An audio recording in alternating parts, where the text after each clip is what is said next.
Yo, yo, yo, what is going on? What's up? What's up? What's up? Yes, sir, man. Smackdown was crazy yesterday. Smackdown was on fire. They were teasing CM Punk all week since Clash at the Castle. And let me tell you guys, it did not disappoint. Chicago's so lucky that they ultimately get these phenomenal freaking shows, and it was well worth the anticipation because CM Punk showed up at the very start of the show, cut his promo. We got the Bloodline involved, we got Cody involved, and all hell was breaking loose as soon as everything started. Now, we've all been wondering about Drew McIntyre all week long. What the hell happened to Drew McIntyre? Did he really quit? Is he gonna, take some time off till Money in the Bank? So a couple weeks away. Like, what's the deal? For me, it was more of like, how can we screw over CM Punk so bad where Drew gets him back? And considering that we have the roster split, there's no point in having this story boil over to SmackDown unless, because they're Raw superstars, keep that in mind. So there's no point in, pushing that over to SmackDown unless there's an excuse for it. And the perfect excuse is CM Punk just wanting to announce his return from injury, and obviously Drew McIntyre being a sore quitter. So kicked it off in high gear. Absolutely enjoyed it. We're going to be playing some WWE 2K24 here in a little bit, but we're also going to be enjoying the back and forth, talking about all the things that happened on SmackDown as you see on your screen. So got some qualifying matches. We figured out that the official theme is called Tap, featuring Meek Mill, and it has the artist known as Nav. So never heard of it, but it is available for everyone to listen to right now on Apple Music and Spotify. So Money in the Bank is in just a couple of weeks. We had some qualifiers. Good build up so far. I like that we've had the triple threat matches over on Monday Night Raw to kind of kick things off, and then it continued on SmackDown with Chelsea Green securing her ticket to Money in the Bank in Canada. But I will say this, although we're doing this review in real time and I'm going to be cutting between what I have playing here, which right now it's LA Knight entering the ring, getting ready to cut a promo. Keep in mind, LA Knight has been chasing Logan Paul around. He showed up to his house. He's been calling him out backstage. He tried talking to Nick Aldis, and Logan Paul hasn't showed up. So LA Knight is coming out here in full force right now, getting ready to just shred Logan, because Logan is a no-show and LA Knight has had enough.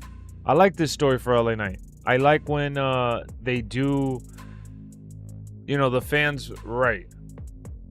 In this case, we've been crying and desperately begging for LA Knight to go after a singles title. And for me, it's like, I don't need him to go for the damn, world title, undisputed title.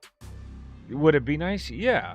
People are saying, oh, but he's too old. That doesn't matter, man. He is in his prime right now. This is the best he's ever been.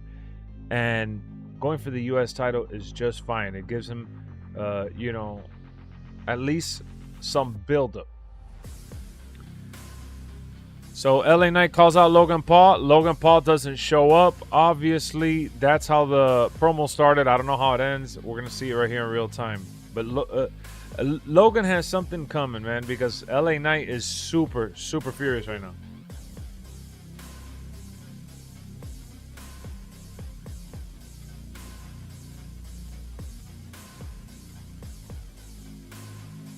He no-showed Chicago. The crowd is booing. Chicago crowd has been pretty fire too. You know, we give the U.S. crowd a lot of hate because the European crowds are ridiculous. They sing all sorts of chants, and they don't get shows that often. So when they do, their voices are heard on TV and everywhere. It echoes across the stadium. But this Chicago crowd, man, the pop for CM Punk, for Cody, for just everyone, and the boos.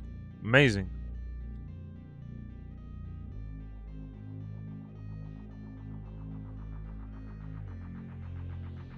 Oh, Legado del Fantasma. Interrupting. Is Escobar. Interrupting LA Knight. Now, I hope they don't tease LA Knight winning the Money in the Bank and then cashing in on Logan. I don't want him to cash in on Logan because he did tease it right now. He talked about winning the Money in the Bank. What's up with Santos, man? What's he doing? Chad Gable is cleared. Did they really announce that, Chris?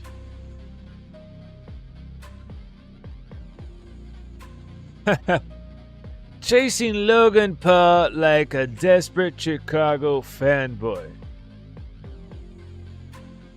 Santos dropping the line right now.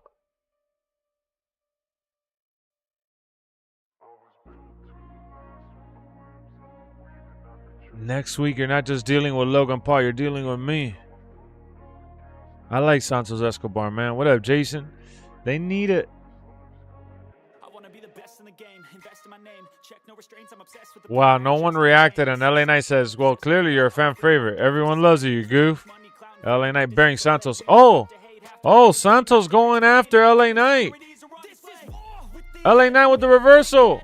Oh, blunt force trauma. Okay. So that's setting up next week's match, which is for the Money in the Bank. Oh, Logan Paul's actually here. Logan actually, he's here.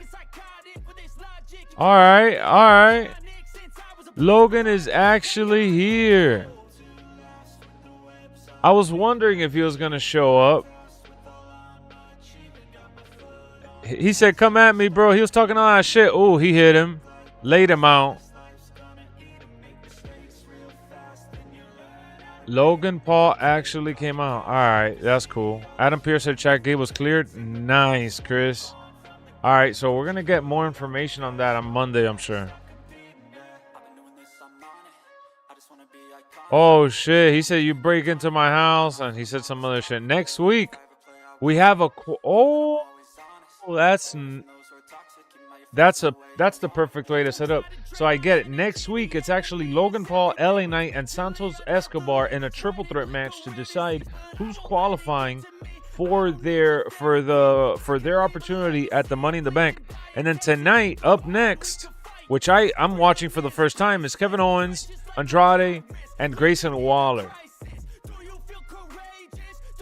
So keep in mind, I did watch the first hour of Smackdown, but I was missing the last 30 minutes, which is what I'm watching right now, and I'm reviewing in real time.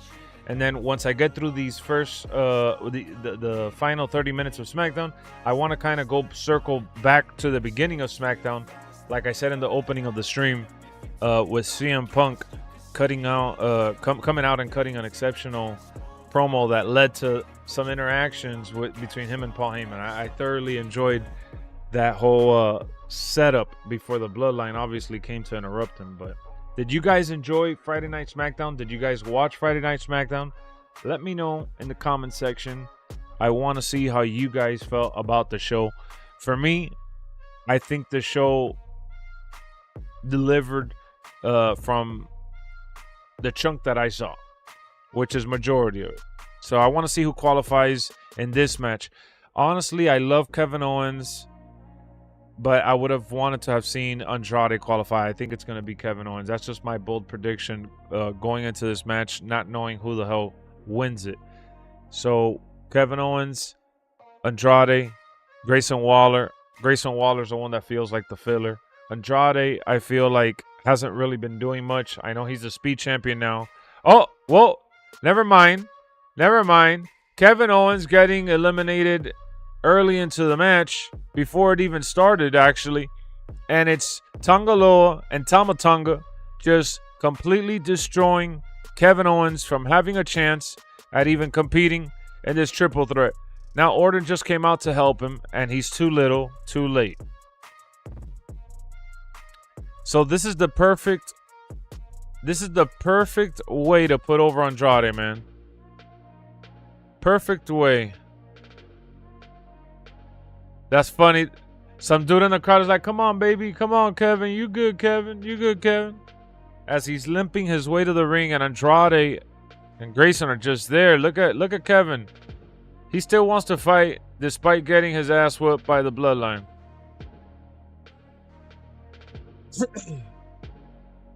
All right, so Kevin Owens. Oh, wait. 2, 3. Oh, near fall. Andrade's finisher where he acts like he's going to kick you, and then he spins into that elbow. That shit gets me every single time. He just hit it to start the match. I thought that was going to be 1, 2, 3. Easy peasy for him. Really dope setup. But now they're outside fighting. And Kevin Owens is finding a little bit of momentum. Hobbling and all. I like when they add layers of story to matches, honestly, and I feel like Raw and SmackDown have been kicking on all cylinders. Obviously, we had the Wyatt Sicks show up at the end of Raw. Makes me anticipate this week's show so much more. But man, I did not expect for them to be able to keep that same momentum and the hype from Monday coming into SmackDown to the level of, you know, what it was, because the Wyatt stuff on Monday to me really made the show go to like legendary status. Like everyone remembers when Nexus showed up and destroyed everybody, right? And I think that the Wyatt Sicks showing up is something that everyone's going to remember with the whole quote-unquote massacre, as they called it. It's not just that. Oh, Andrade with the high flying. What a power bomb. He jumped over Grayson and he tossed his ass outside, dropping him, hurting him badly there. Look at the replay. Look at this replay. Hold on. He just jumped over and gave him the damn power bomb. Chris says, I enjoyed SmackDown yesterday. What's your rating overall for the show, Chris? 1 through 10, what would you rate it? For me so far, it's been above average. It's been it's hard for me to rate these weekly shows. What up, Frank? How's it going? It's kind of hard for me to rate these weekly shows because, let's face it, sometimes you watch it by force. You're not really like all into the action going on, and the show drags for you, and you're not in the headspace to thoroughly enjoy it. So I've enjoyed my time with how I've done it, where sometimes I split it or I just watch it commercial free in general, and it makes it much more enjoyable overall. Honestly, it really does. It really does.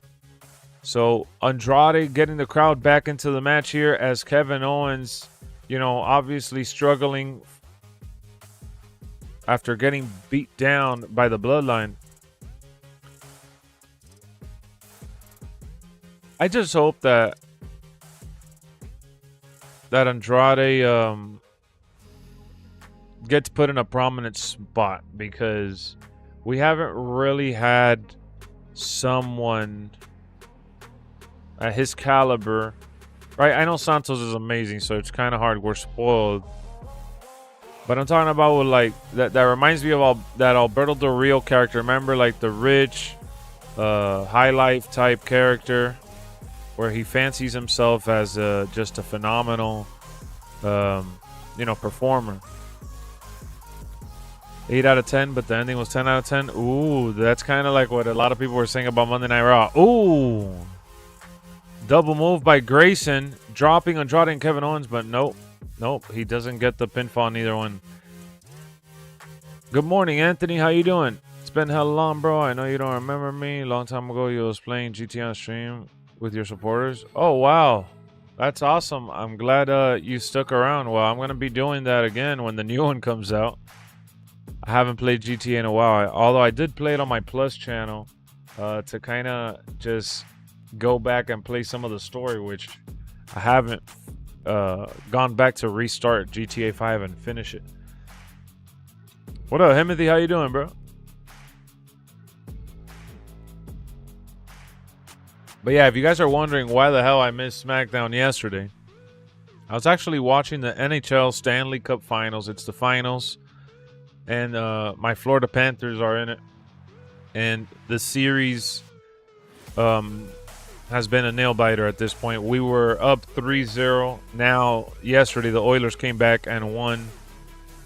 So the series has been tied 3-3 with the final show happening on Monday. So I've been kind of behind on wrestling in terms of being able to watch it live and stream and review and all that in real time.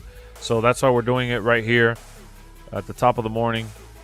Oh, look at this power bomb. Kevin Owens. Oh, Kevin Owens dropping Andrade and Grayson Waller. How the hell did Kevin Owens pull this off after being destroyed by the Bloodline early on? Like, Andrade should have won immediately, which they juked me. They faked me because he hit his finisher on Grayson. I thought it was over.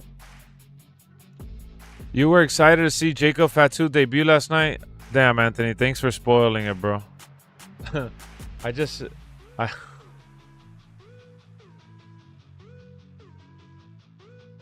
Now my reaction is definitely not going to be natural.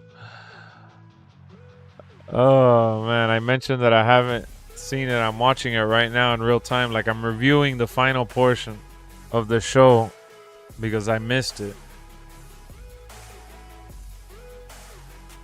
Oh, man. That's why... All right. Stunner by Kevin Owens. I don't have much left on the show. I got about 15 minutes. Yeah, I just mentioned it as you were in here, that I was reviewing it on the top of the hour. I wasn't able to watch it yesterday, but it's all good. I'll live. I'm just not... Oh, man, Grayson Waller. Oh, Grayson Waller going into the ring to do his finisher, and it gets reversed by Andrade. Grayson Waller missed his finisher cue. He jumped in, did his little flip. Andrade got the reversal in and pins for the win. Damn, I'm so happy for Andrade.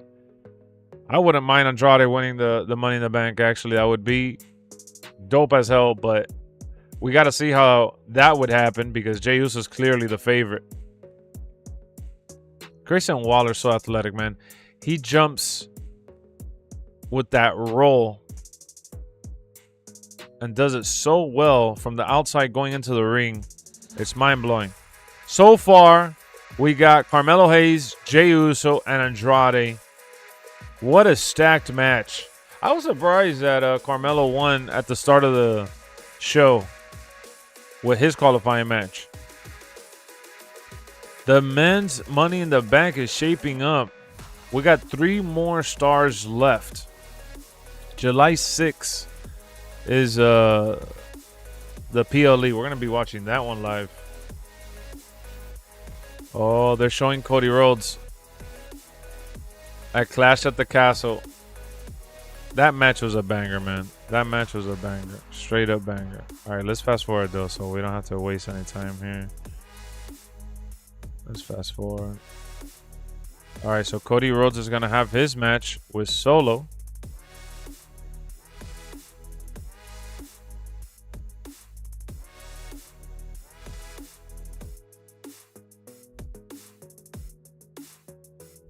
Oh, shit. What is Nia Jax doing? She just beat up Michin. And Strand was talking shit about her qualifying match. Damn, bro. They're doing Michin dirty. So next week, we got Jade Cargill, Candice LeRae, and Tiffany Stratton. Whoa. I know Candice LeRae is definitely not winning, but... And then they got Naomi, Blair Davenport, and Indy Hartwell. Damn, those qualifying matches are pretty stacked, actually. I don't know who's going to win. I think Tiffany will probably win the first one, and then the second one would... The second one could go Blair Davenport or Naomi. I don't see Indy winning. But we also have LA Knight, Logan Paul, and Santos to see who gets them. I don't understand Logan Paul getting opportunity after opportunity. What if this is for Santos Escobar? Because Logan and LA Knight have their own feud. It makes no sense for them to win. What a Rocket. Oh. So they just gave us an update on CM Punk in this segment backstage.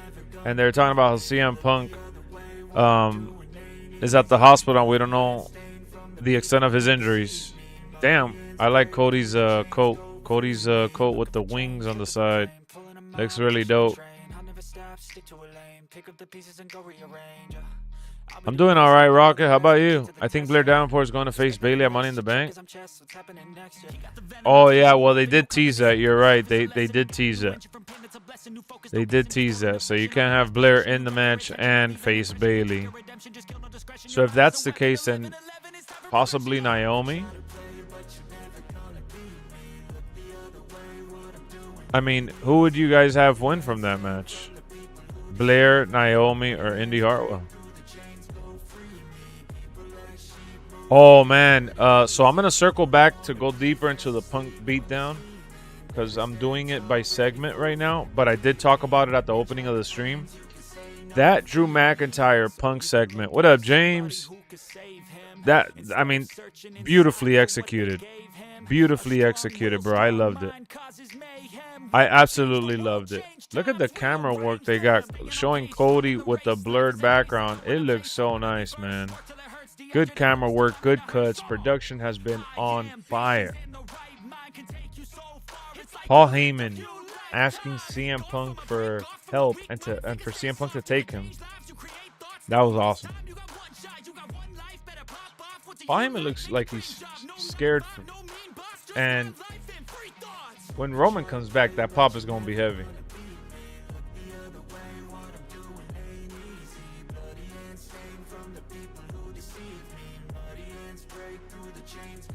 He says CM Punk is very personal.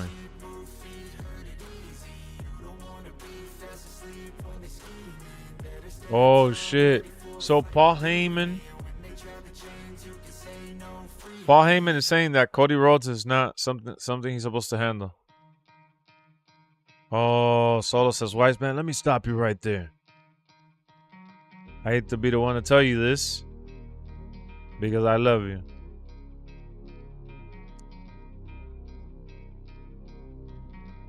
Roman is not coming back. That's what Solo just told Paul Heyman. Paul Heyman looks flabbergasted.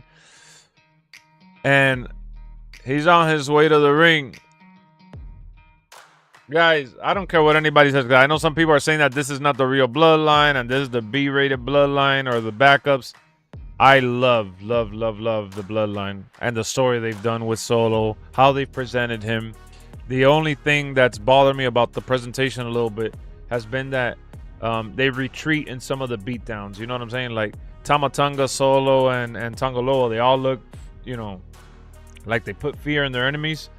But you got Randy Orton and Kevin Owens running them off a little bit too much. Well, I don't know what's going on with Ilya because Ilya was supposed to replace Chad Gable, but Adam Pearce cleared. Well, Adam Pearce said that Chad Gable has been cleared. Nothing much, James. I'm just here reviewing SmackDown. I missed the last like 30 minutes of the show, so that's what I was watching right now. I got about 7 minutes left. So we're going to review this last match here. It's Cody Rhodes versus Solo Sikoa. I'm reacting to it in real time, and then we're going to circle back to the start of the show and go over that. VJ, how do you feel about the CM Punk and Drew McIntyre story? I think it's been fantastic, bro.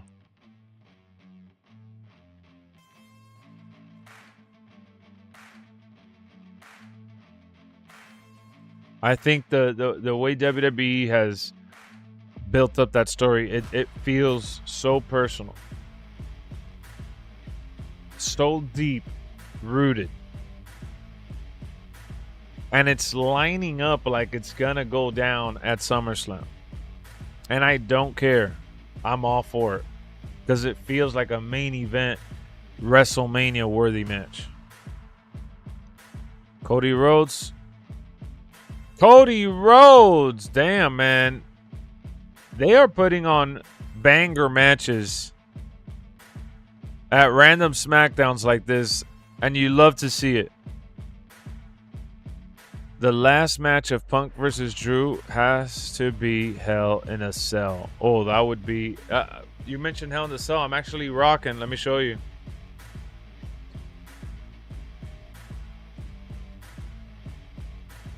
I'm rocking my Hell in a Cell shirt from when I went. I was kind of hoping for the Wyatt Sicks to show up last night.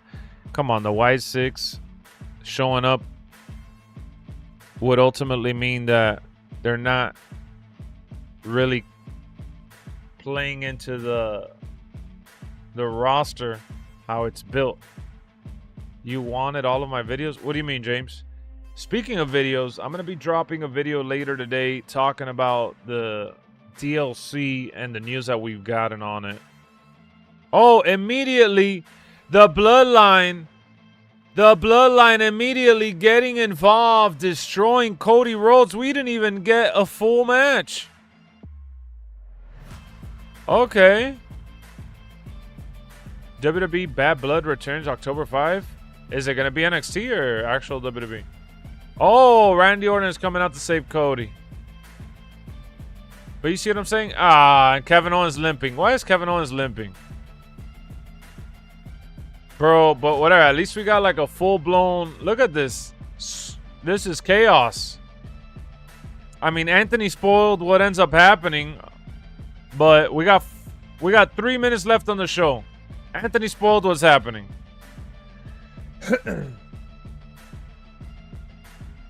Think Bad Blood is going to be WWE main roster? Really? RKO. Tamatunga's out. Cody, Kevin Owens, Randy. Okay. Solo begging and pleading. You see, that's the thing that I'm telling you guys about the Bloodline. I don't like that they do that. Well, Roman did that a little bit, but... You know, retreating the way they retreat as often as they do is something that I don't enjoy. Oh! Oh, yeah! Oh, yeah! Jacob Fatu's here! Oh! And he's in prime shape! He definitely got ready for this. Oh, man, I got goosebumps, bro. Oh, man, I got goosebumps, bro. Oh, man. Oh, my God. Samoan drop to Kevin Owens.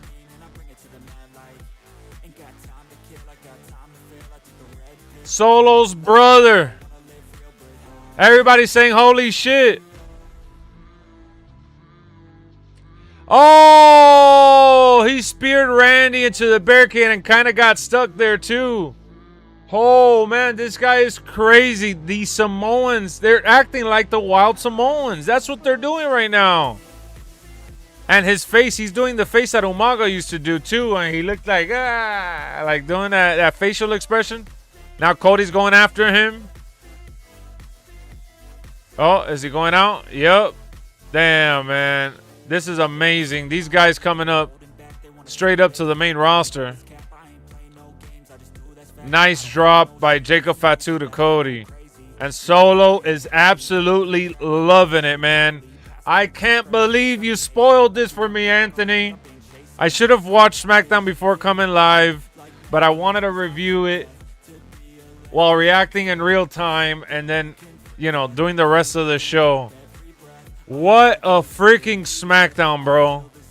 Oh my God. He's going for the splash? This dude's insane.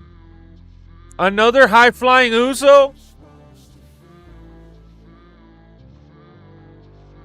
Yo, what a debut. He got Cody set up on the table.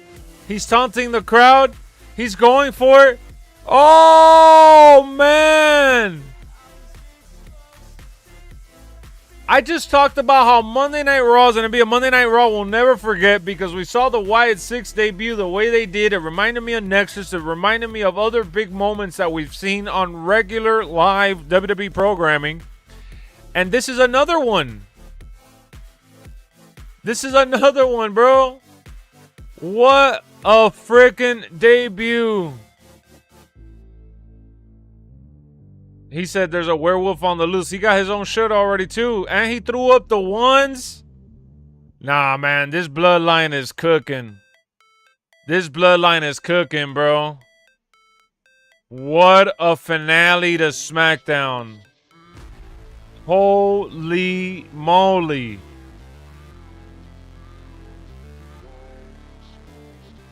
Wow, wow, wow, wow, bro. What the hell? That shit gave me chills, man. I robbed myself from watching it live. I did.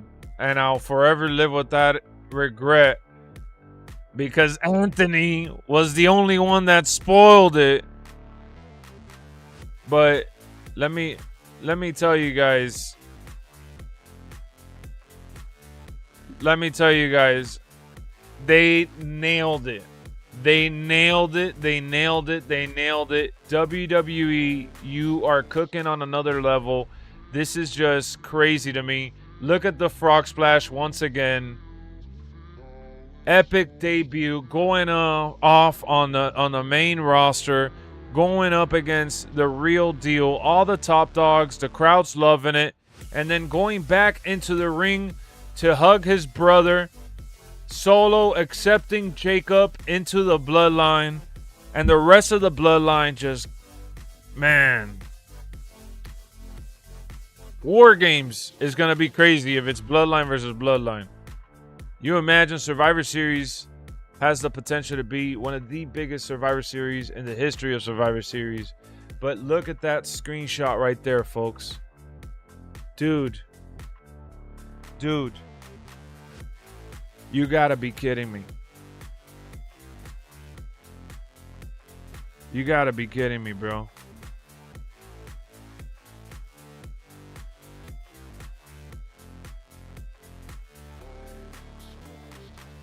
Wow. I'm trying to gather all my thoughts after watching that. Like, I'm happy I saw it live here so you guys could see my natural reaction versus doing some fake overhype, you know, recording. But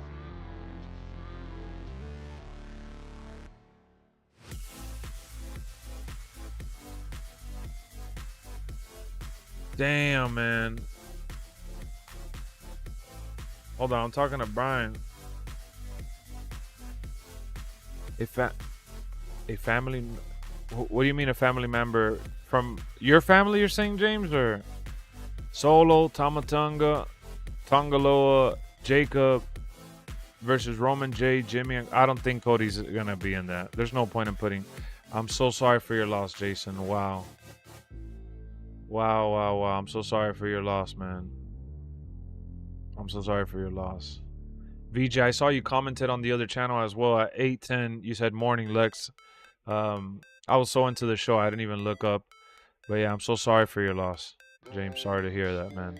I'm glad that you tuned into the stream and you're able to hopefully just spend some time with us, disconnect a little bit, and you know, just kind of use this as a distraction. All right, let's circle back to the review. Man, shit.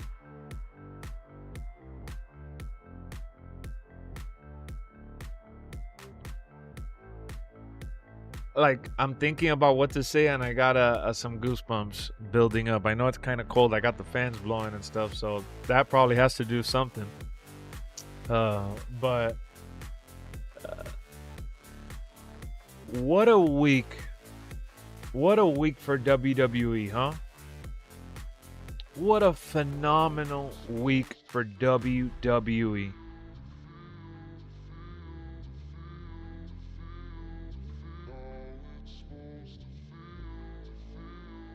Real name is Liam.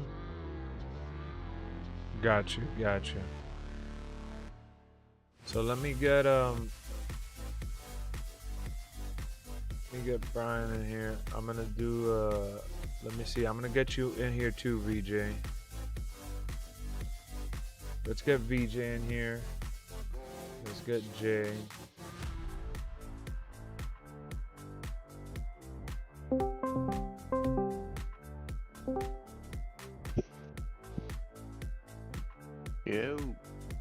Yo, what's up, Foolie? We're live. What's going on? Did you watch Smackdown? Yeah. All right, I'm so glad, bro. I want to get into it deep with you. Well, that doesn't sound right. Oh my God. I had watched it last night after the game, and I was gonna start to fall asleep, and I didn't want to do it because the show had been so amazing, and I'm like, all right, I'll finish it tomorrow morning and I'll finish it live on stream. I got the ending spoiled on stream, unfortunately, even though I had just mentioned I was missing the last part because I've been kind of switching between what I was watching and the stream so people could see where I was at on the show. But dude, so you saw the ending and everything, right? The ending was Cody, right? Getting jumped. Yeah. Yeah.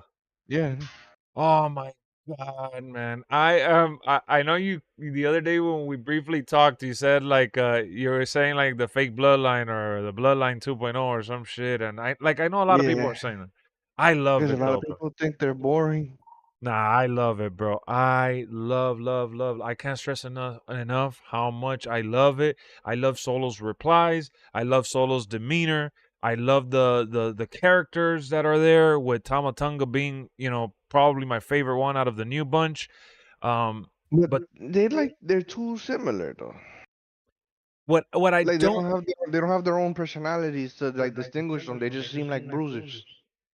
well, kind of, yeah. So far, that's what they've done. But I mean, well, you got Tamatonga. He's more of the crazy one. To me, he's like the Tasmanian devil. Like, this dude is Yeah. just reckless, wild, and I feel Yeah, I like, don't hate them. I just feel like for like the bloodline, it needs to be it needs to be like a group. Like everybody needs to be like a star on yeah, some on their own. level. Like Yeah. they can't be just seem like backup. Well, I Because think right. even with Roman Reigns, like the Usos and Solo didn't just seem like backup. No, Sulu. So I mean, sorry, Sulu. The Usos, they built their character up to like in the tag team division, they were like Roman level.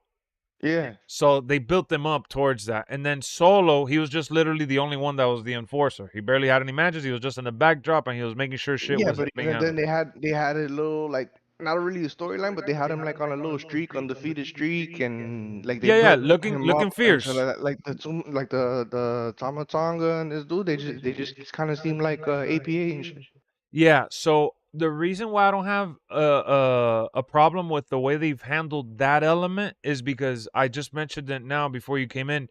This reminds me a lot of like what the Wild Samoans, what I heard the Wild Samoans were. They were like just crazy Samoan tag team, um, and like uncontrollable, unhinged, and I feel that. Now with Jacob into the mix, we got to see the difference with him. I see him a lot more. Just his facial expressions tonight reminded me a lot more of Umaga than Solo Sikoa himself. But I do see what you're saying. That's a very valid point. But for me, man, I don't know. Call it honeymoon, call it blind, because I love the bloodline and whatever they give me bloodline related. What up, Jason? But I love it, bro. I love it.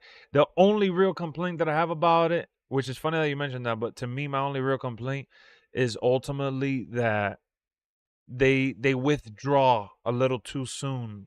Like Randy and Kevin Owens, I know that they're main eventers and shit, right?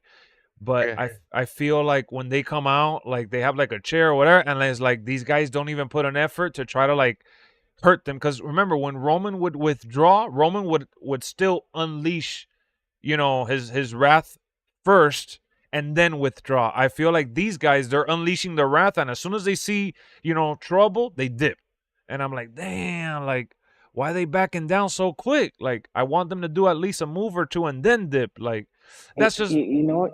That's my only complaint too. But they're heels, and their job is to get an reaction, get booed. oh yeah, Solo. What they have executed perfectly that I don't think anyone could complain is the Jedi mind trick. Everyone wants Roman back desperately now. Like, Roman is the ultimate face without even being there. His character has developed. It's insane. Like, the chants are just, I don't know. It's special, bro. It's very special. It feels big, and it's gonna lead to, They're building up for a feud in the family, like a 4-on-4 type shit. But yeah, who's gonna war be games. Roman? I know it's gonna be Roman Usos. I wonder who's gonna be the fourth, The Rock or some shit. Man, if it's gonna be The Rock is gonna turn on them too. I think that's like, it could be The Rock, but you imagine if The Rock does war games at this age? Yeah, That's but what's crazy. the call? You know, I don't know. This is kind of like taking out of storyline into like real life. But I'm like, this has to all be temporary. Ain't no way the Triple H is gonna allow this many Samoans on one roster. On the same brand, on the same roster, Yeah, on the same because they stable, they take up way too many spots. and I love it, dog. I'm sorry, they're like a I'm unit. wondering. I think like Tama Tonga, like he has to be like on temporary contracts or some shit. Like maybe a trade for like Shinsuke and shit with New Japan or some shit. Yeah, yeah, yeah, yeah. Cause I'm like, ain't no way these dudes are gonna be full time. Cause Yeah, like when you like think long about term. it, like I'm thinking probably like a year from now. Cause I'm thinking about like when this whole storyline's over, like Yeah, you what are really we gonna think do with all these you guys? yeah, exactly. What do you think they're all individually gonna get their own storylines? um, yeah, we're gonna have some fallouts. I think right now, if I'm looking at the group, I think the main, because remember, so now we got Jacob Fatu. That now we're just missing Zilla Fatu. He's the one that's still with Booker T school, and Yeah, he's still training. He's probably gonna, out of all of them, he's probably he's the one that good, needs it. man. He is, but he's probably gonna be the one that needs NXT the most, just because of how young he is getting into it. Unless they ease him in like Solo, which Solo had a couple matches NXT, and then they called him up right away, and then they kind of had him And trained as you. he's probably like the most unlikely one that they called up first too, dog. Cause he was one of the ones with the least experience. I think even Jacob has more experience than Solo. Oh no, Jacob is a veteran. Yeah, Jacob is already So a so veteran. so Solo was in NXT for about a whole year. Yeah, but Yeah, but compared to like the other yeah, the standard. whatever, Remember, he was in NXT a whole year without him like ever really having he history. yeah, he had the least experience out of all of them, and he's the first one that they called up. Yeah, yeah. Straight Edge Yes, but says the other that guys weren't under contract at the time either. Straight Edge is mentioning this, which I had forgot too. A lot of people have been talking about. So Tamatonga and Tongaloa, they have a brother, which is isn't it something Leo or some shit? What up, Super Saiyan? Thank you for the two, fool. Um, yeah. So there's another Samoan missing, which is gonna join them at some point, I'm assuming. SmackDown was awesome last night, Jason. So yeah, I don't know. I love the. I'm a sucker, bro. I'm a sucker. I don't care. Like for this particular instance, I could definitely get criticized. I could definitely get made fun of, I guess, and I'll take it on the chin. It's worth it to me because I love it. I love it. I again, if they didn't retreat as often as they did, I think it'd be like the perfect setup. But either or, when the bloodline is out there, I'm listening and I'm having a blast. So they ended SmackDown on a bang. Let me go to the beginning here, and I'll pause it at like one of the segments. to recap because I've already done the last 30 minutes. So now we'll just go to the first hour or first 50 minutes or so. I'm not gonna watch it again, but I'm definitely gonna pause it in certain segments that I want to cover for this portion of the stream. So I'm gonna do some more SmackDown talk. I'll do a couple matches in WWE, and that's pretty much what I have planned for the stream. Thank you, Super Saiyan. Look at the 2 from Super Saiyan showing up and showing out early in the morning. What up, Billy? How's it going? We also got Billy flexing the membership. He's been a member for 4 months. Let's give him a little round of applause. Thank you. I mean, no, that's the drum. Sorry. Here we go. Yes, when Paul Heyman came out to tell him pretty much, CM Punk leave, Solo doesn't want you here. Solo wants every city to be his city. That was awesome. The way that he was shaking and shit, and then told him that, take me with you. yeah, take me with you. It led to him saying, "Take me with you," and then ultimately CM Punk hugging him. That was such a full circle moment for those two characters to ultimately, have that moment. I thought it was super dope. So let me fast forward to that part right there, and I'll freeze the image on screen. CM Punk also cut a pretty good promo. I love how he immediately pretty much demoralized Drew McIntyre, kicked him while he was down. Made fun of him for quitting, made fun of him for not embracing the pressure. CM Punk was cooking, and he did a really nice job, adding layers to their promo exchange because Drew McIntyre has, not only kept up with CM Punk, but he's I felt delivered at a level that I don't even think we could have seen coming. Like that couldn't have been predicted, honestly. But let me I have the image frozen there. There you have CM Punk and Paul Heyman hugging it out last night on SmackDown.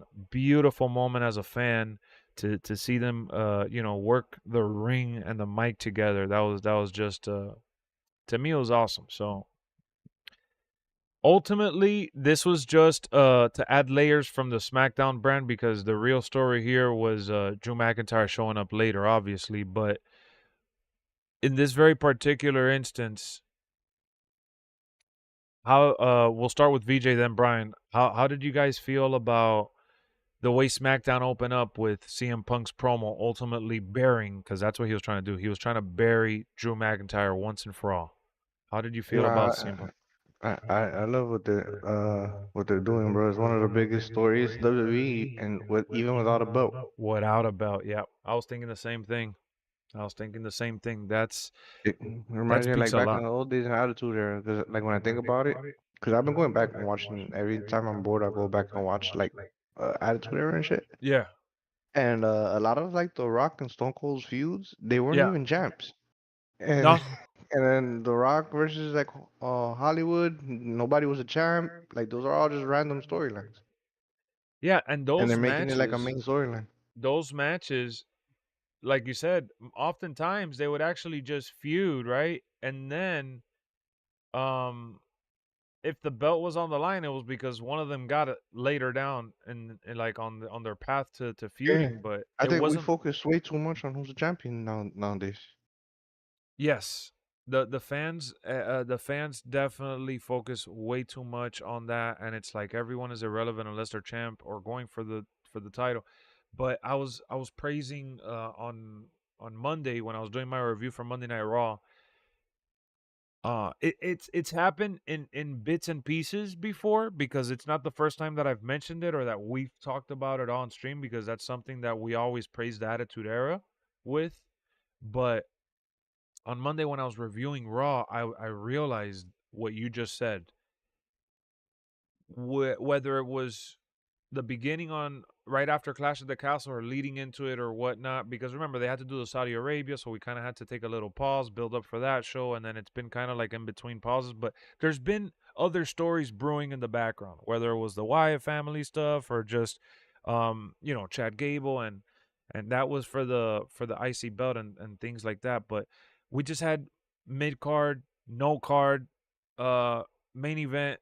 It just doesn't matter. We had so many stories brewing, and I felt like this past Monday and this SmackDown, we are seeing an abundance of characters development, characters developing, and everyone pretty much having a story and a reason as to why they're meeting in the ring. And it made me realize this is why I got into wrestling. And that's not nothing new, but I'm saying it made me realize how much I missed that.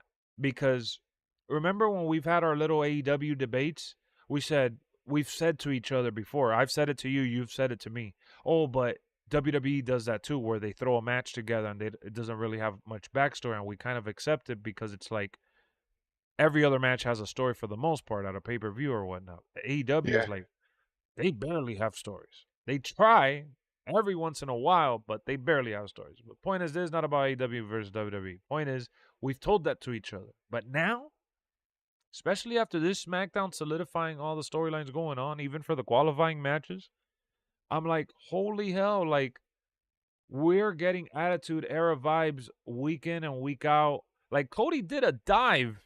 I mean, his match was short, obviously, but we talked about that. I'd rather have a short 5-minute match than a 10-minute, 15-minute segment. And that's exactly what SmackDown was. It was like the Yeah, perfect exactly. show. That's what Edge did. And then Dude, he's like, oh, The people keep wanting that. storytelling is They keep wanting amazing.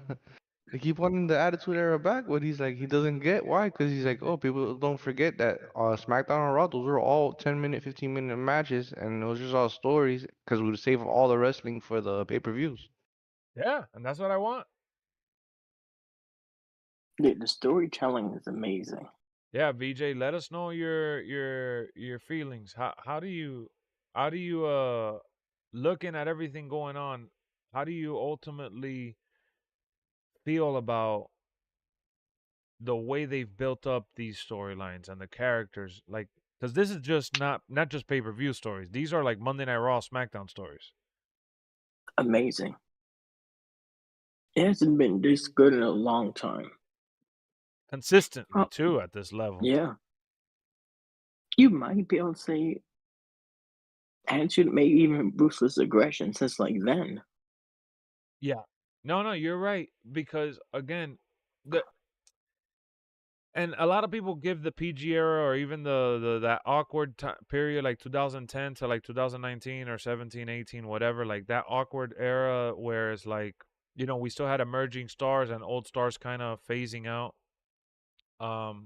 People tend to like hate on that era, and in my eyes, I was watching wrestling on a weekly basis. And I didn't hate every show. I didn't hate, like, yeah, I complained about, guys that I like getting squashed, whether it was Ziggler, CM Punk not being the main event, whatever. Yeah, those are conversations that were always had at that point in time. But, the fact that we had CM Punk come out on SmackDown, cut a promo, and he gets interrupted for absolutely no reason with Paul Heyman just to go back to their story for just a second, like just to tease it again. It's just story after story after story, regardless of who the hell's in the ring. And I love the backstage segments, and when they follow the wrestler from backstage to the ring, and from the ring to backstage, dude, it's the pioneering and the evolution of wrestling that we got to witness in real time as kids growing up, and what made us obsess over it. I don't know, man. Like we're definitely entering or we've entered this space that is indeed like the Triple H era. Like, I know that it's like a tossed around gimmick and word and shit, but like a SmackDown and Raw with no titles on the line, just pure story. And some pay-per-view storylines, like the qualifying matches and all that, obviously make it more thrilling as well for even just regular triple threat matches. But I feel like, damn, man, from WrestleMania till now, it's just been such a phenomenal build-up. And the way that they've built up, Brian, like you said, the Drew McIntyre CM Punk story, even with CM Punk being injured, the execution has just been mind-blowing to me. Like CM Punk getting chanted even though he's at home injured. And Yeah, Drew, okay, and that's what and that's when he shines too, bro. Because at this age, he's not really gonna put on those knock like burn the house down Yeah. He's gonna put out the barn burners. Yeah, he has to. That's where the money's gonna be made on the slow builds. And dude, I feel like he's been there quite a bit too, despite being hurt.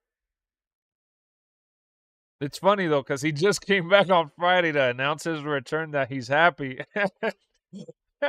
And Drew sidelined him already. Like he Yeah, comes back and he gets sidelined right away. like speaking about stories, so it was revealed by Adam Pearce on social media that Chad Gable's cleared and he's back in the match again. Yeah, that's crazy how that I don't like that because that, to me, like sell the beat down Yeah, for a week. I thought he got killed. yeah, Exactly. so They killed his ass. it looked like they did, but we'll see how they reveal it. You know, they're gonna definitely pull some head trauma. I wonder if he's gonna come out with his head wrapped or something. That'll remind me of Kurt Angle if he comes out. What up, Bishop? That'll remind me of Kurt Angle if he comes out with his head wrapped. Oh, bald. Oh no, I don't want him bald, but at least with like a headband. So yeah, just to skip through this little moment in time, guys, to show it on the screen. So Cody ends up coming out to save CM Punk.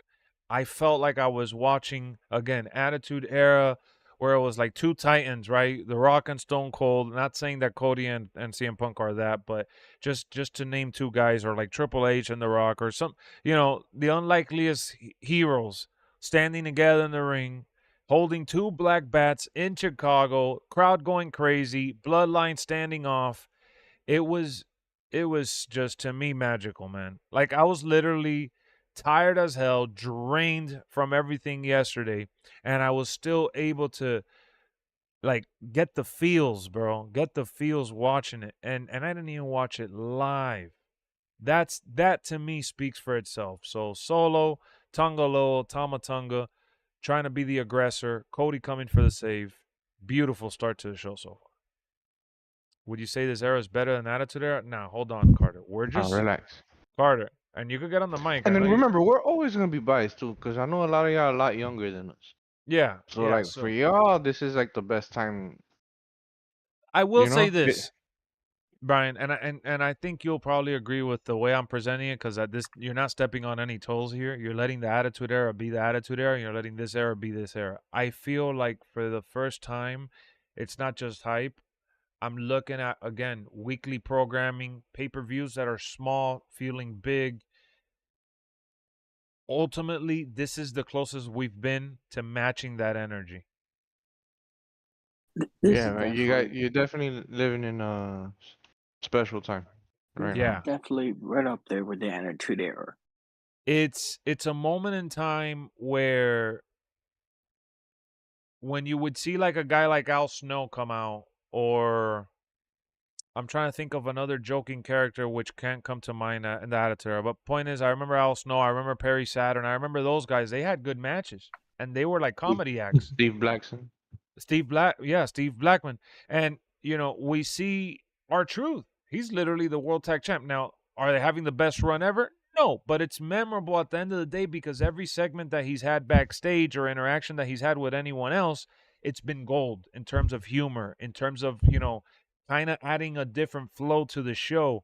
And he gets, bro, the cheers that R-Truth gets, it's like if he's a main eventer. It's insane. So, that's the flow that I'm talking about, that they're capturing right now. The Attitude Era is special. I'm gonna be biased because we had so many irrelevant small characters that meant so much. Hardcore Holly and another one. There was just so many of those types of guys that were mixing in with the Triple H's, Undertakers, and Kanes, and all those other ones. But it was just a flow to the show that we just haven't seen up until this point, man. The flow that we're seeing right now on SmackDown, bro. The SmackDown show, like, yeah, I saw it commercial free, so it ended even faster. But like, it wasn't a drag to watch it all together, or to watch it in big chunks like I did. Raw hasn't really felt like a drag, and I feel like it's literally the biggest difference is that you're making characters like Chad Gable matter, Alpha Academy matter. You're making other characters, I already mentioned R-Truth, but those guys, JD McDonough, Braun Strowman, who came back and he hasn't really had much going on. Like when you see them on the screen, like, come on, Braun Breaker. Like, look at the storyline for Braun Breaker taking out Ricochet. It's little things like that go a long way. And that's why like when we do the AEW versus WWE conversation that people love so much bringing up, even when WWE was being ran by Vince, they still had more story. Now that it's being ran by Triple H fully and it's this team that's producing these shows from top to bottom, it's even more like it's in such a different space of programming, bro. It's the right way to do a TV show. Not every story's a banger or gonna hit the same, but I mean, Ludwig versus now that I said banger, how about Sheamus and Ludwig Kaiser? Random ass story, and there's actual depth there. What were you gonna say, VJ? Sorry. No, I said definitely. It's, to me, it's like, holy snap! Like this is just, it's crazy because man, it's a really good era, bro. And it's like the people like when the Attitude Era was going on, and people were talking about the golden era, which is the 80s. Yeah. With Hulk Hogan and stuff like that. But the thing is that is like you're never gonna experience the Attitude Era again simply just because it was the right people, the right time. And our it's not age just group the too. people, but the pop culture, like bang, that it had, like it was like in hip hop, it was like in all that, and on top of that, WCW played a big part in that too. Yeah, And oh no so doubt. did ECW. So like the closest thing, if this was like to be like Attitude Era, like AEW would have to be a lot bigger. Yeah. Yeah, but I mean, look, it's funny that you mentioned that now because this is gonna. Well, let me finish the SmackDown stuff. So another thing, because I was about to go off the rails now. That's a good topic though. But so then we end up seeing backstage. We see Randy Orton, Kevin Owens approaching Cody Rhodes. Cody Rhodes trying to take the high road. No pun intended. What up, Darasimi? How's it going? But just again, it just gives me the vibes, bro. Seeing these iconic characters, these big timers, you know what I'm saying?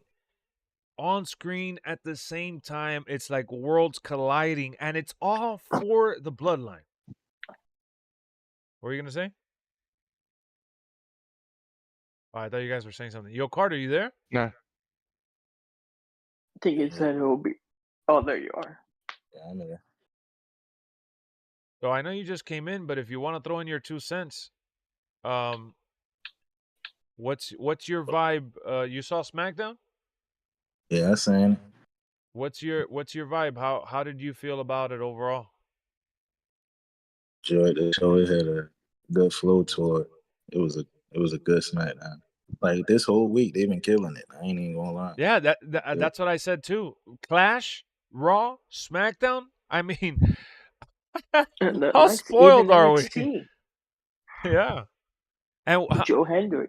Oh yeah. Oh, okay. No, that's what I was gonna get to because I got like I'm in a part right here where I got like 20 minutes left on the show, so I'm trying to get through it because I want to get to that part of NXT. You're right, but NXT was also a banger show too for the most part because of the crossover, because of the storylines.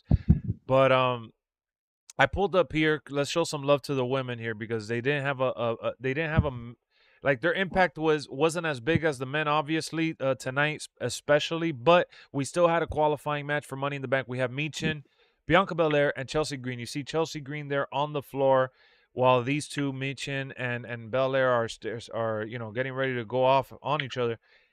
I was at this point, I'm just like, damn, man, Michin, you got to have like a big loser, I guess, and you got to make them look a little bit strong, and they've done that in flashes, but not enough for her. they just have her out there getting cooked left and right, whether it's on NXT, just anywhere, wherever they put her on the card. She's just there to fill space, I feel. And I feel so bad for her because I know that she wants to be more and do more, and she's trying her best. She hasn't had horrible matches. It's just the interest level is just not there. And I don't know what's going to happen with her, but this match ended the right way.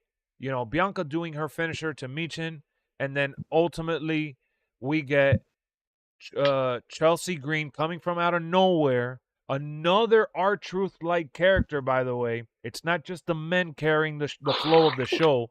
Chelsea Green is a fan favorite, and you have to just value what she brings to the table. She's phenomenal. She's good as hell in the ring.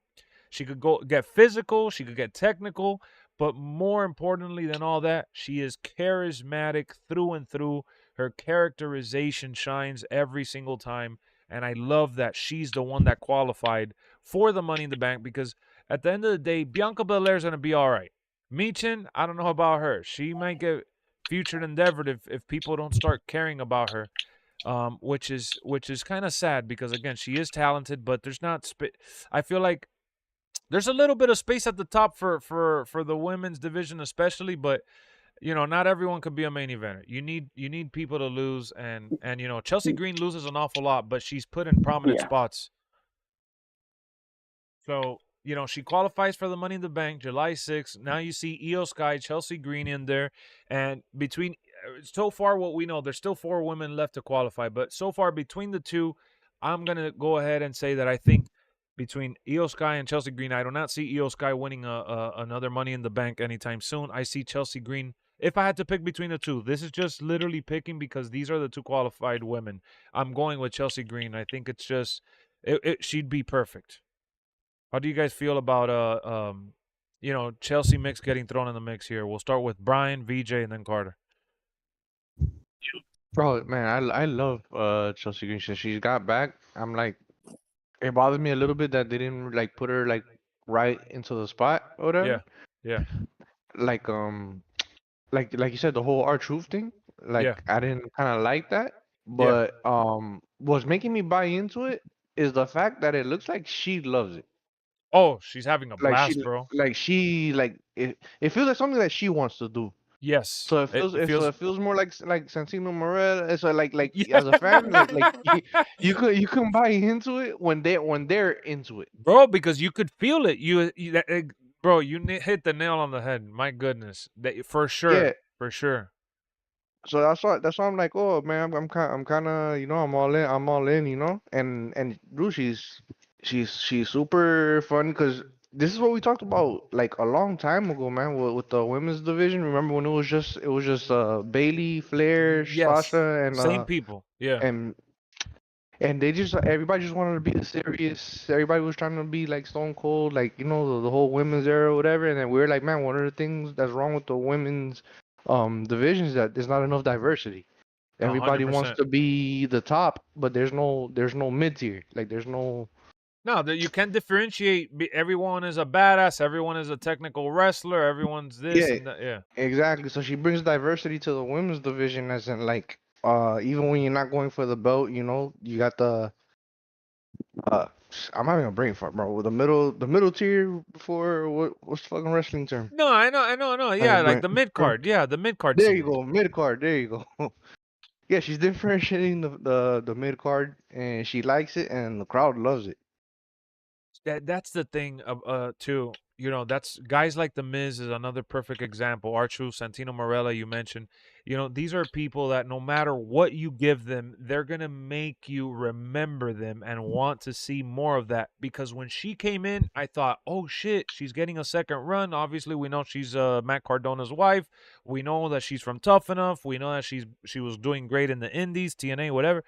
And then she comes in, and it's like, oh, man, this is not what I pictured for her. I thought she was going to be like a legit top-tier main event caliber performer. But it's infectious, bro, to see her, like, pure joy. She puts videos out on social media all the time. She puts pictures out on social media all the time. She's in the comment section grilling Adam Pearce. Her backstage stuff, it's just everything she's doing, she's glowing in it. and she just looks happy. She looks like she's having the time of her life. So VJ, what do you think? Chelsea Green, Money in the Bank. I And the love best it. part. Oh my I bad. hope she, One I hope last she thing wins. before VJ. What One happened? last thing. Oh, go ahead. Another thing. What makes it work with like Triple H versus Vince is that like if they naturally get over with the crowd, Triple H is not trying to crush it because he didn't create it. Yes, yeah. He's not. Yeah, So the thing is that like what I was about to say with Chelsea Green, that it might be dangerous, that it might start off as a joke, but it could be like one of those things that the crowd only wants to see her, that they don't even care about like the serious yeah, storylines. They want to see her or whatever. No, yeah, And you're if it right. was anybody except Triple H, if it was Vince, he'll be like, oh nah, hell no, he has to smash that shit like immediately. He has Yeah, to we kill gotta that cool it down. We gotta cool it down. because she's getting too over with the crowd and stuff like that. But in this era, like it gives the wrestlers a little bit of the freedom of like, oh yeah, I'm not gonna get in trouble if the crowd, Yeah, if the crowd accepts me embraces too it. much. Yeah, this is the Zack Ryder era. So At the yeah, end of the day, it's money, and that could print money. For sure. She stands out. But outside of that though, so we don't all answer like the same type of question. Do you personally like Chelsea Green and what this idea that she could possibly win Money in the Bank? I think she's a good candidate to win, and I could see her winning. I Okay. do like the idea, but you gotta be careful with the storyline. As long as they don't play her, because she does toe the line between like the whole Marie character, like the whole Prissy Yes. Yeah, type of Yes. thing. So Yes. what I don't want is for her like to win like the briefcase and then like be like one of those like run away whatever and like, oh, like respect me, I have the like briefcase type of. Yeah. Yeah. I get you. Yeah. They're definitely like they got to be careful with the way they present the character for yeah, sure. But definitely.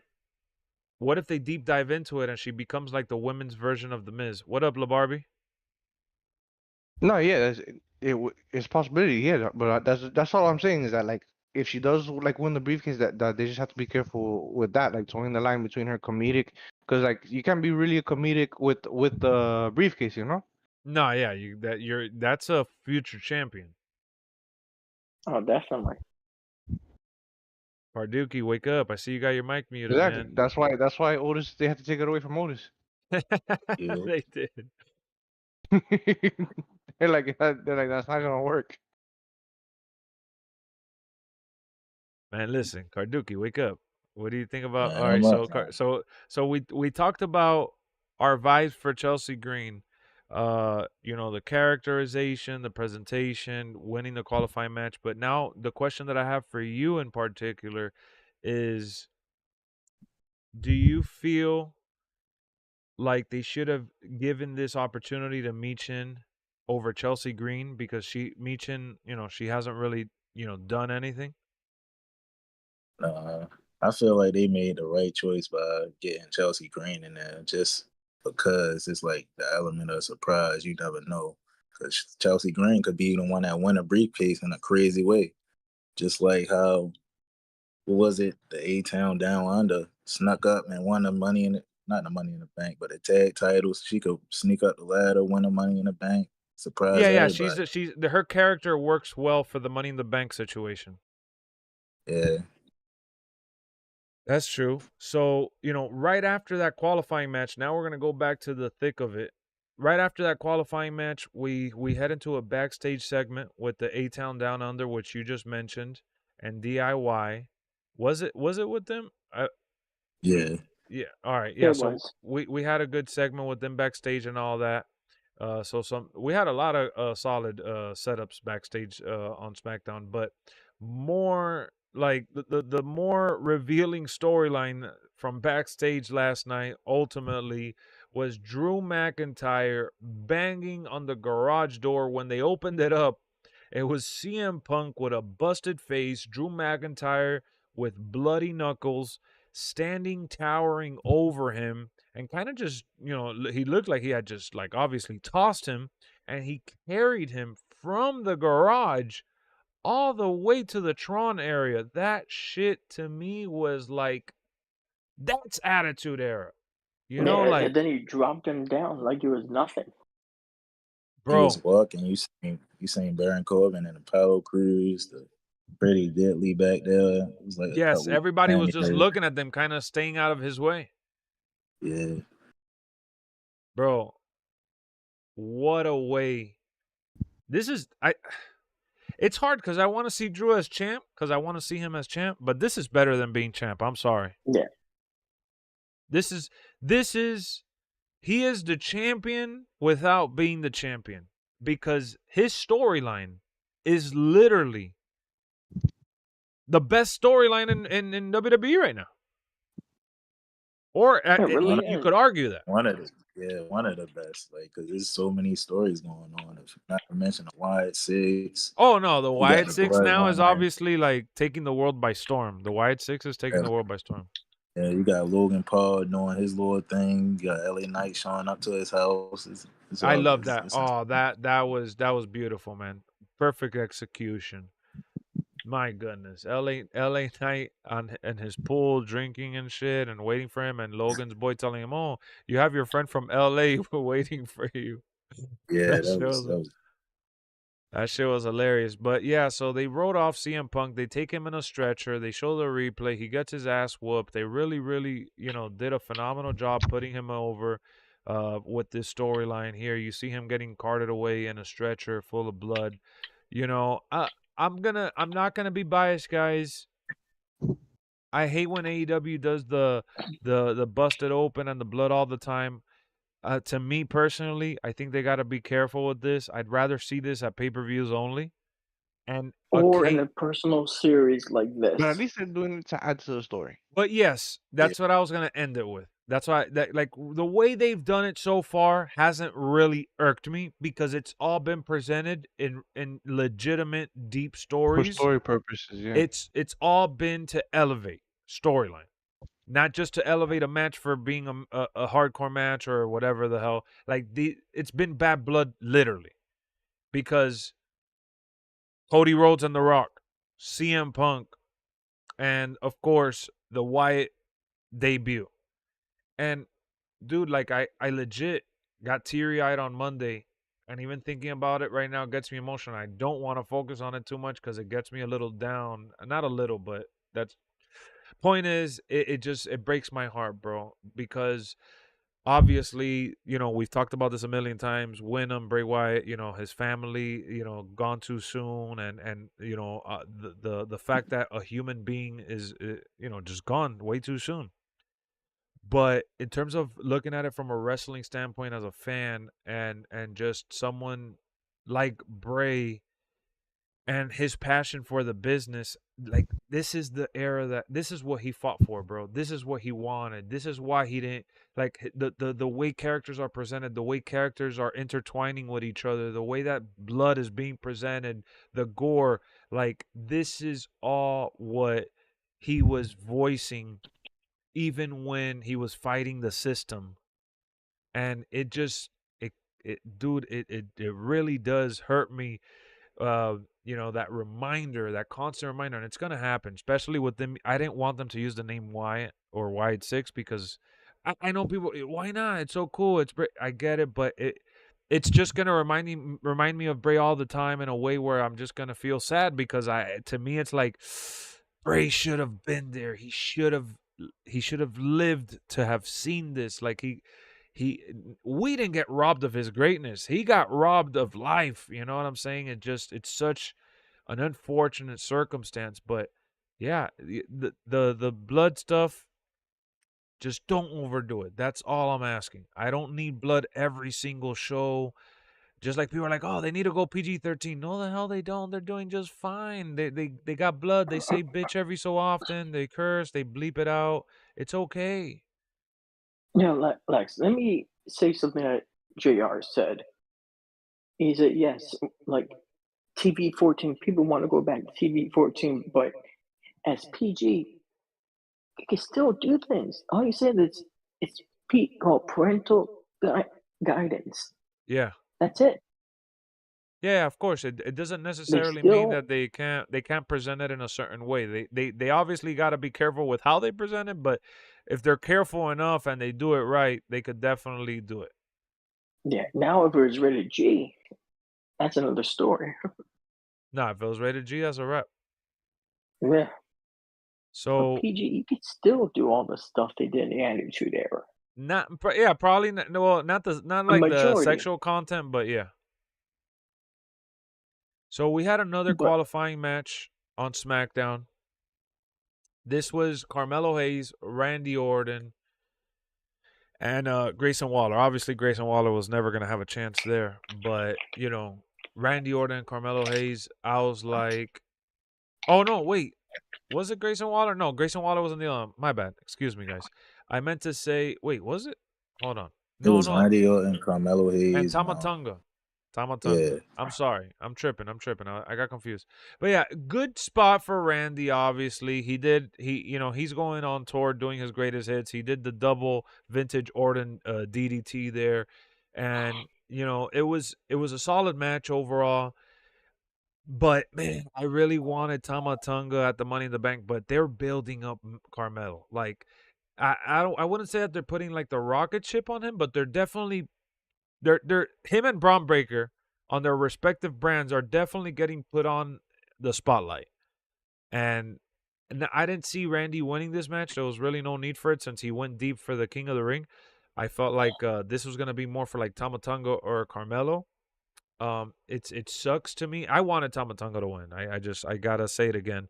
Tamatonga to me should have been the one winning here, but I'm not mad at Carmelo Hayes ultimately getting the win because come on, Carmelo, he's a beast. The guy is great on the mic. They're trying to put him over. Like I get it. I get what they're doing. He's a young gun, and he's a high flyer. And you want to continue to build characters as other characters are being put in prominent stories. Carmelo has no prominent story going at the moment, so the Money in the Bank is its own story, and this is a way to have him featured in a big way, where people get to see his greatness. We'll yeah. start. It's We'll shot. start with Carter. It's Carter, shot. you could go talk to me about Carmelo and all that, and then we'll go Brian and VJ. Go ahead. Yeah, it shocked me too because it was like they didn't even give Carmelo Hayes a full entrance. I'm like, ain't no way he winning. Yeah. They put the camera on him. They say already in the ring, Carmelo Hayes. Yeah. Like the I local Like, made a damn. talent. joke about that yesterday. Yeah.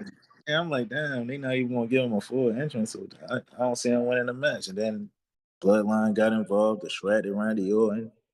He ended up pinning Randy Orton, surprisingly. I'm thinking he gonna pin Crazy. Tamatonga. He roll him up, get the win. That was crazy. Crazy, crazy, crazy, crazy.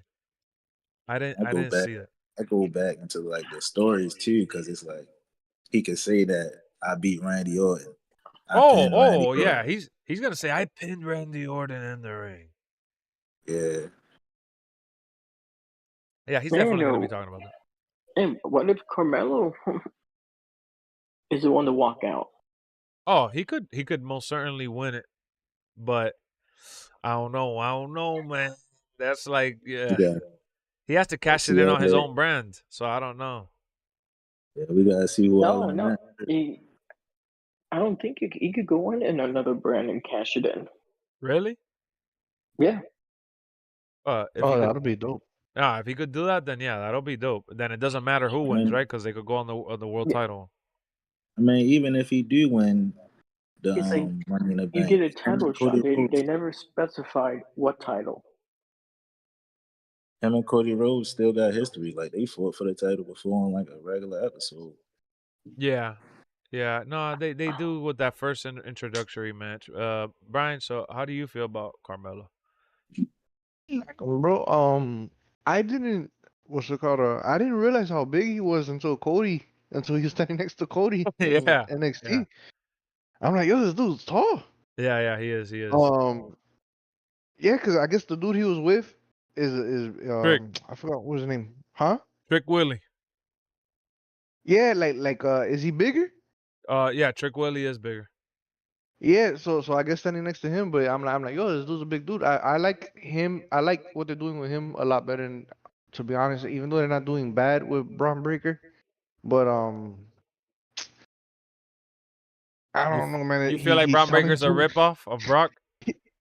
No, not even like Brock. It's the what's called the promo he cut with with Sheamus when Sheamus interrupted and everything like that. Yeah. Like I got like a quick PTSD of his dad. Yeah, no, because that's what he is. He's basically Goldberg, Batista, and his dad into No, one. but like a straight up Steiner, like his voice and everything. I was like I had like a flashback. I was like, oh shit. And then as you all know, his dad didn't have the greatest stint in the WWE.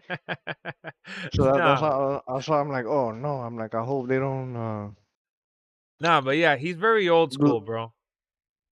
Yeah, he's real old school, but they gotta like let him talk less. Yeah, just be Brock Lesnar level where he just came out destroyed and didn't talk that much. Yeah, he has to talk. He has to talk less, man. They gotta put him with a manager or something. He reminds me of a young Goldberg, bro. He even comes out with the pointy boots too. Yeah, I don't like it. God, Did they change his music from NXT? Yeah, it's just horrible. Yeah. His new music is horrible. I don't understand that. What the Yeah, hell no, are his they other music thinking? was awesome. And It sounds really bad. They're both by Death Rebel. Like, what the fuck? What Yeah, the hell?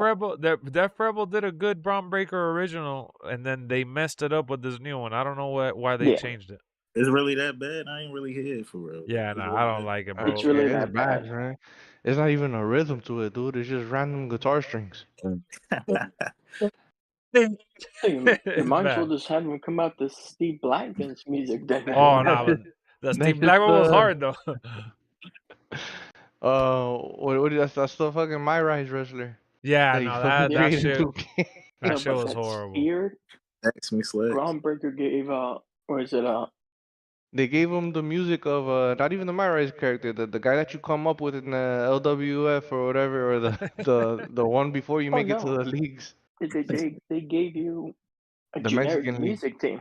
Yeah, I know what you're talking about. Oh man. No, but no, that's Spear he gave Geyser. Oh Yeah. my god, that's No, Spear was beautiful. Beautiful. Yeah, but they gotta fix him. But what they're doing at Trick Williams, I really like it. They need to call it. Well, not so much these days. We're not so much in a rush to call these dudes up because in reality, man, a lot of times it's not like Vince, like when they get called up, they get squashed. It's more now that like if they get called up, it's like, what are you gonna do with them? Yeah, which was what my fear with Braun. Because everybody's too wrapped up in their own storylines, and you know, everybody's too big right now. Odyssey Jones ain't been on the show this whole time. Yeah, Odyssey Jones. A lot of people were calling him the next Mark Henry. They called him up from NXT, and he hasn't gotten any airtime. Look at Super Saint with another 2. He said what Braun needs is his song is a siren. Yeah, you just want him to be like his dad. I mean his uncle. He should be big, well, Big Daddy Pump. His Big Papa Pump. original NXT theme had that siren. Yeah, it did. I know. There was no need to switch it, honestly. No. Yeah, they should give him the Taz theme. No, I can't remember right now. Damn. Oh yeah, it was like a heartbeat. Yeah. Yeah. And then that shit flatlines. Yeah. And then the music drops. Yeah, I remember. Oh man. Almost did the Shield song. The Shield. I know, and I almost did the APA one. I was flirting with the APA one. They do sound similar though, the Shield and the APA. They do a little bit, yeah.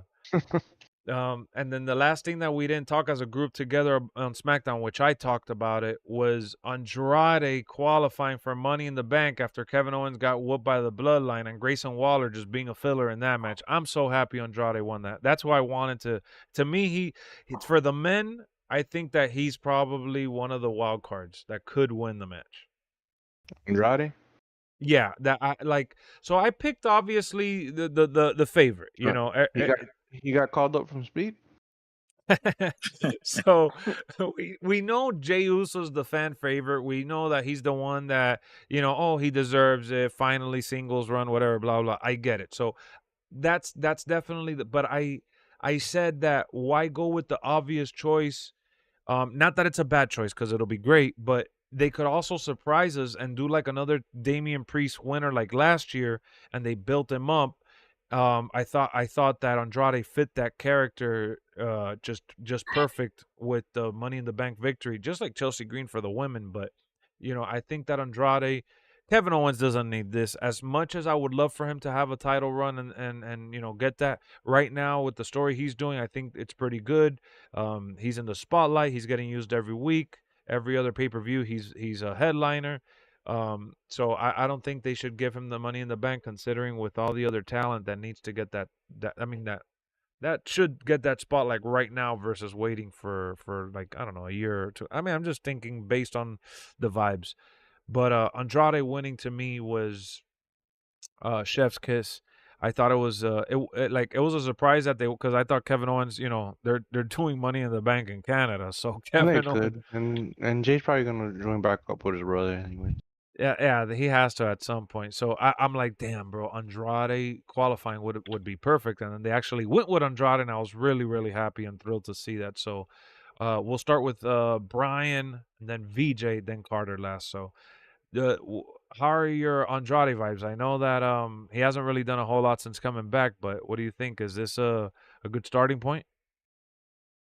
Yeah, it's good, man. I for the life of me, I don't understand how they push Alberto Del Rio to the moon, but they don't do that for Andrade, who's like Exactly. 10 times a wrestler. Exactly. 10 times a wrestler. I'm just confused. I'm like, they're the like look. Andrade or Dragon Lee. I'm gonna go with Dragon Lee. every week. And bro, I've been saying this oftentimes. To me, Dragon Lee hasn't had a bad match on the main roster. That guy could go. What a beast. Yeah, but he's Callisto. He's the mid carder, bro. He's not he's not a main he's not event character Carlito's right level.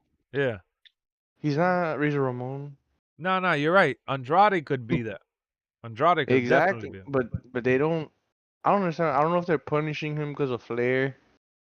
Like, I don't get it. I think they're just he came back to the WWE while it being so hot right now, and what they're doing for Andrade right now is what they were doing for Santos Escobar, so they're kind of shoehorning him into that whole ordeal because they had also signed Carlito, remember? So I feel like Andrade came back in a moment, which, bro, it's never too much, but this is like the one time that you could say that there's just way too much Hispanics. Like, remember what you just said about the Samoans?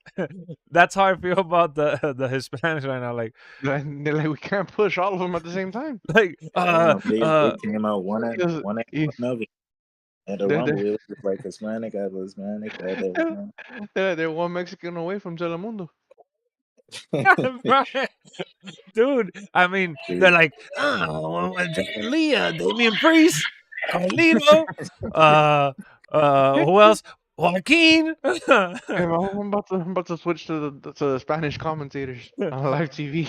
Bienvenidos, welcome back to WWE Monday Night Raw. We got bro, it's just like, what up, Jay? I'm just like, damn, like, I'm getting confused. Is this LWF? Is this Legado del Fantasma? I mean, where's Bad Bunny? It's freaking crazy. But yeah, Andrade, man. I mean, finally, if he wins Money in the Bank, I'd be freaking happy as hell. What up, Wes? How's it going? But yeah, VJ, how are you feeling about the Andrade vibes? Yeah, that's the same as the UFC too. That Conor was supposed to fight. It's on the 29th, right? Yes. Yeah. He's perfect for the Money in the Bank. Money in the Bank is July 6th. UFC is June 29th. Oh, June. Yeah, that's all that's in June 29th. For UFC. Yeah. Oh, okay. Yeah. No, Money in the Bank is July 6th, the following week. He's perfect for this match, though. No, yeah, he is. He is. Perfect blend of wrestling style and all that. But how would you feel? Because, so Brian said he's happy and he doesn't understand, how Alberto got the push and not Andrade. But in your reply, my question to you is, would you feel bad if Andrade won over Jey Uso? No. Like, would it piss you off? Would you say, damn, I wanted Jey Uso to win. WWE sucks. No. I Okay. think he'll be happy. Okay. Yeah, bro. Because as much as Look as at it. Jay deserves the solo run, Yeah. I don't think he can carry it, dog. Yeah, I think he's better as a runner-up. I think Yep. you can make Andrade a superstar. Jay doesn't need that. He's already a superstar. Yeah. No, you're right. You're totally right. This is something more beneficial for Andrade than it is for Jay at the moment. Jay is so Yeah. over. He's a champion without being champ. Just like Drew, you could say the same thing. Yeah, no, Drew definitely does not need that shit at all. That's why I'm saying that I'm kind of happy he didn't win the world title as much as I want to see him with the world title because he's already like it breaks my heart, bro. It breaks my heart so much because I love Damian Priest, but he's flirting with being paper champion. Exactly. He's What, flirting Damian with that. Priest? Yeah. Man, No, Triple I H think. down, Honestly, really, like people are so hard on him, dog. I thought Clash of the Titans was amazing, dog. Oh, I thought it Like was. No. that fight. No, that fight was People he have been bounced back. People were so hard on him, and I'm like, that's why that bothers me. Paper champion. This dude delivered a legit championship match. Nah, both of his matches, even with Jey Uso, that was a good match. Yeah. Yeah, He's dog. had- Like I said, man. Like I know the only thing that's hurting him is that everybody else's storyline is just seems so much like better. Yes. Like that's what it is. That people care about other 100%. things because the stories but it's not because he's bad. It's because the other stories are so good. No, that's literally all it is. That's it. But his matches have been there. So like I'm not. I don't think it's fair to call him a paper champ.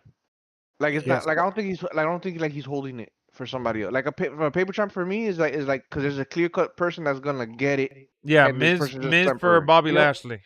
A transitional paper champion, you say in his first run, Edge, 3-week run. Oh yeah. Yeah, that's the definition of that. And CM Punk when he first won the world title as well. You know, and even though this guy's a Mysterio. legend, Mick Foley. Rey Mysterio when he won the WWE title, man. That's crazy. No, Rey Hey, Lex, Mysterio. For You sure. can even That say shit was Mick terrible. Foley was a transitional champion. They He's didn't, what, never hold it for over a month. wasn't it Rey Mysterio that won it and lost it in the same night to John Cena? Yeah. Yeah, Yeah. that shit was off. So Carter, so this is the last segment for SmackDown, and we still haven't gotten your answer. So I Brian said that yeah he wants to see Andrade because obviously they shot Alberto Del Rio to the moon and they haven't done it with anyone else since. And then VJ confirmed that he wouldn't be upset if Andrade won over Jey Uso. The question that I have for you is, at the end of the day, who do you want to see win, Carmelo Hayes or Andrade? Both of them guys need it. Both of them guys deserve it. I feel like right now, I would like to see. I like to see Andrade with it right now. It would be so dope to see Andrade come out with his swagged out suit.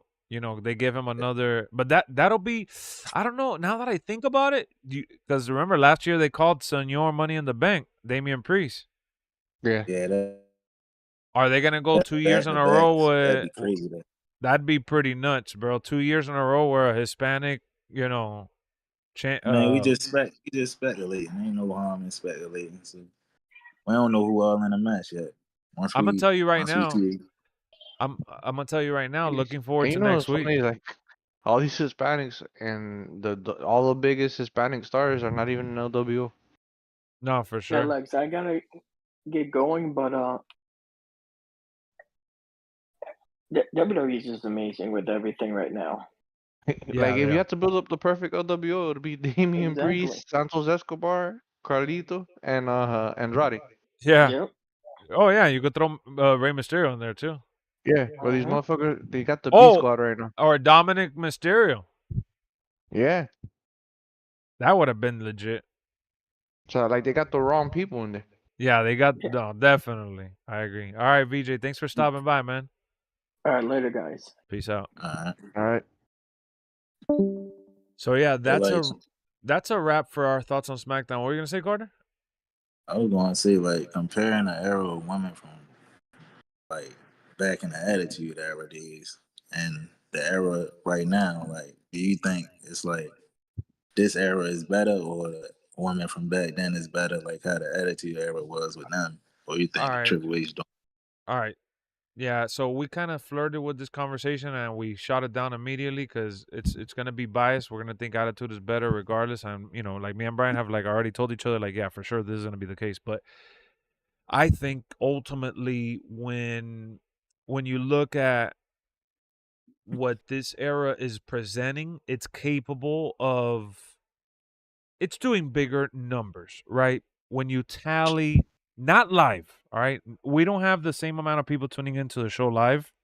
They used to do like what 8, 9, 10 million a night, but when you're looking at social media impressions, the amount of engagement, it's really hard to measure.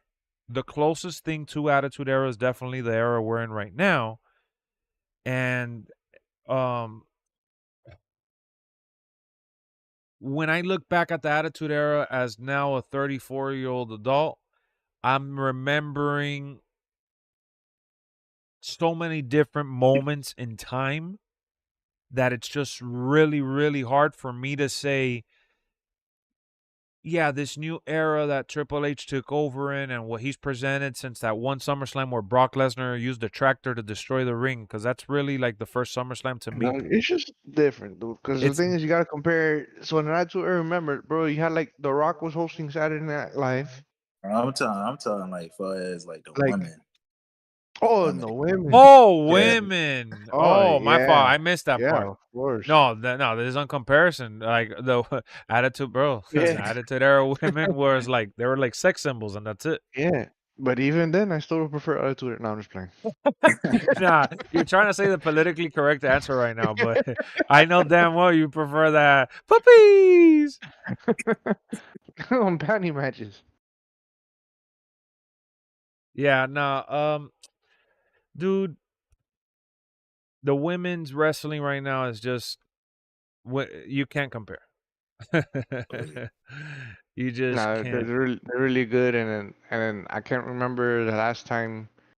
Again, like I'm saying, Clash of the Titans. They're gonna say the Jay Cargill, whatever. But I'm like, I feel like everybody has amnesia to like just like a year ago of how much like they used. It was Botch City, bro. Yeah. Like every women's match was Botch City. Yeah, no, And you're right. it's like I feel like they've gotten like so much better. And one thing I always hated too, that it looked too choreographed. Like their timings was like really off. Like somebody would be half a second off waiting to duck a punch. Yes. They're like, oh yeah, duck now. Yeah, I hated that, and I feel like they got like so much better that the pace is picked up. So like if they botch going out of like at a certain pace, like I don't mind it as much because I'm like, okay, they're going like full speed, you know. So it's like shit's gonna happen, Yes. and it's a live performance, and I accept it. I accept it a little bit more because they take me out of the reality of like the choreograph because it looks Yes. like it's going like they're going full. Full throttle. That's why I like the Clash of the Titan matches. Yeah, And I feel it like felt real, right? yeah, and people are like so ungrateful because I'm like, dude, literally just a year ago we were like, dog, this is unwatchable. And I'm not talking about like up and comers. I'm talking about like Bianca's and like the top tier girls. Oh I'm no, like no, this yeah, on yeah, this I'm like the this upper I'm like echelon. this on I'm like this is unwatchable. Yeah, no, you're right. You're right.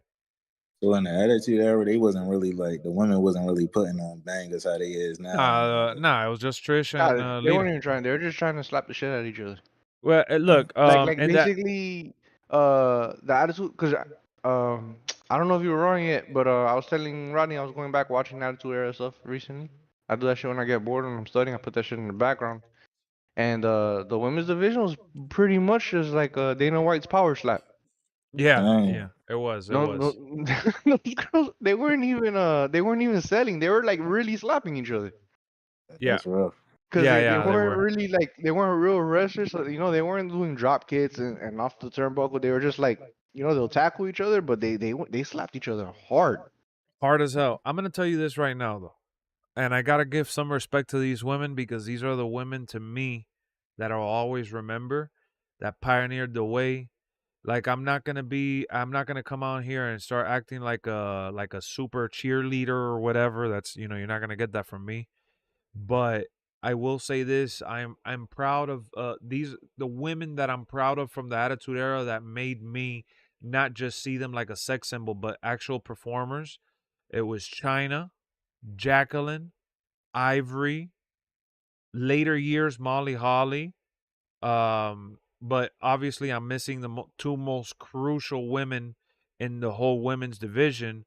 Trish Stratus was as hot as she looked.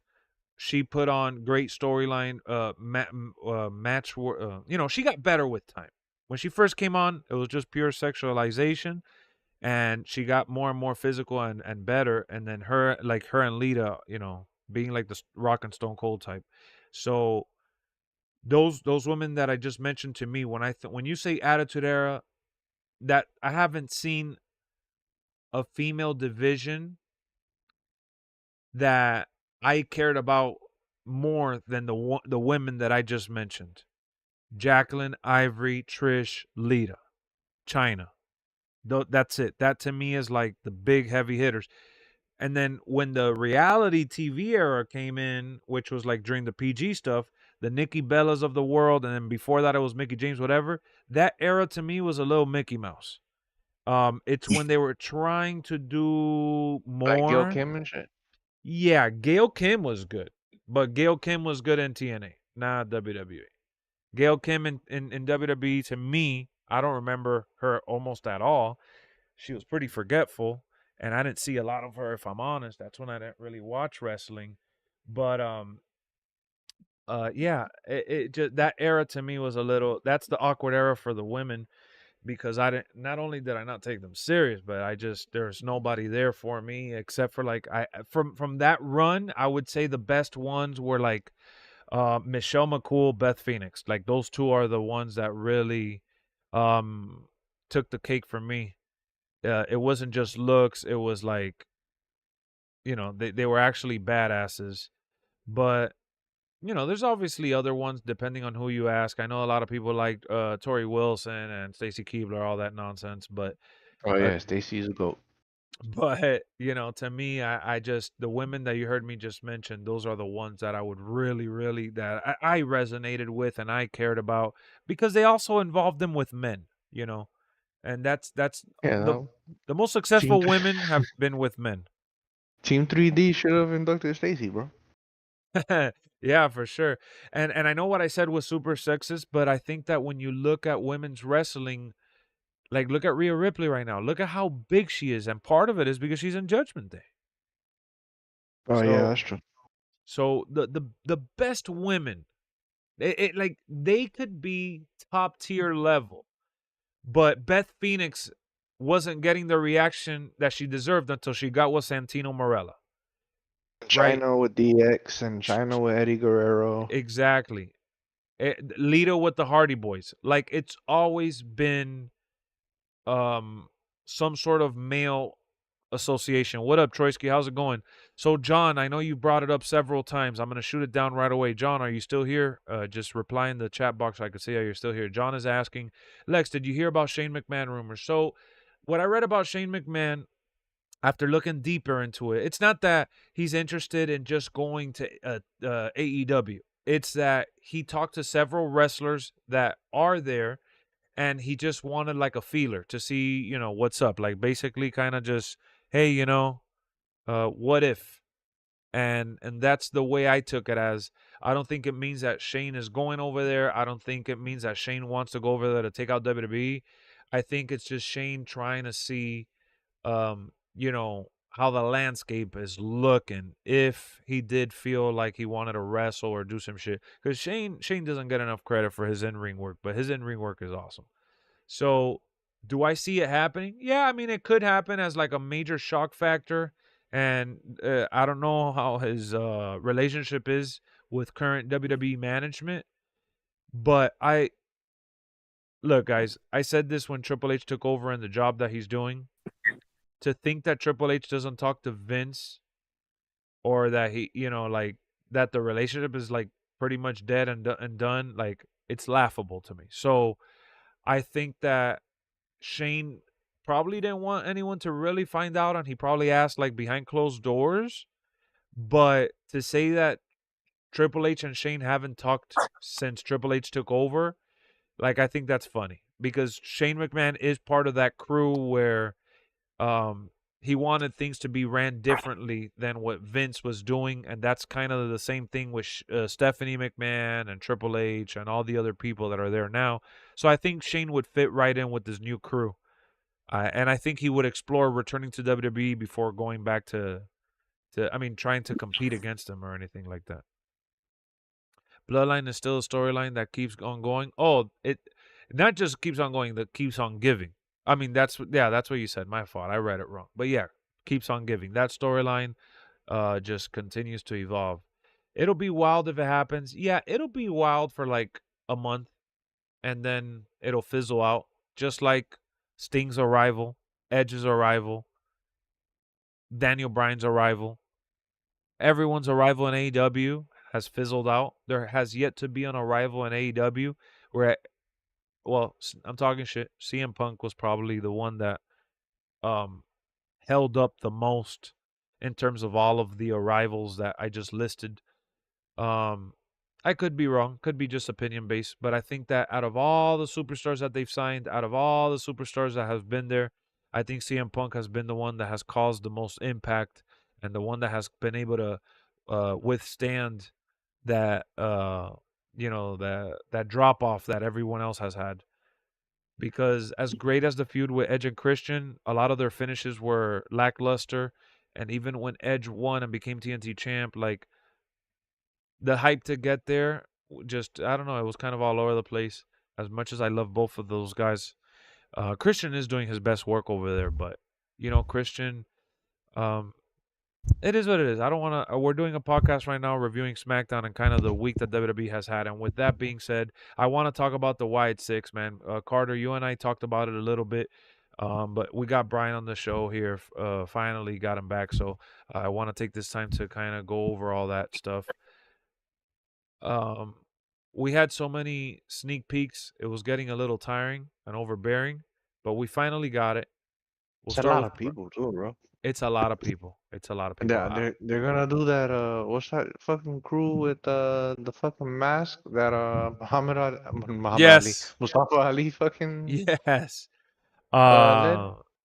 Carter, help me. What it was called? Resurrection? No, Retribution. Yeah, Retribution. I think I said Resurrection. the fucking WWE pay-per-view right there. Yeah, rest in peace. No, the WWE pay-per-view was Insurrection.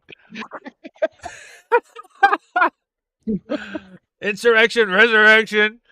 Claudio Stromboli. But that's crazy that I'm like the Whites. I don't know how I feel about like they have like Wu-Tang Clan members in there, bro. It's like 10 of them. Yeah, so it's Eric Rowan is back, original Wyatt member. We got a new member in Dexter Loomis. We got a new member in Joe Gacy. He's from NXT. He's getting the call up. And then we got a new member in Nikki Cross, which she was Cross? Nikki Ash.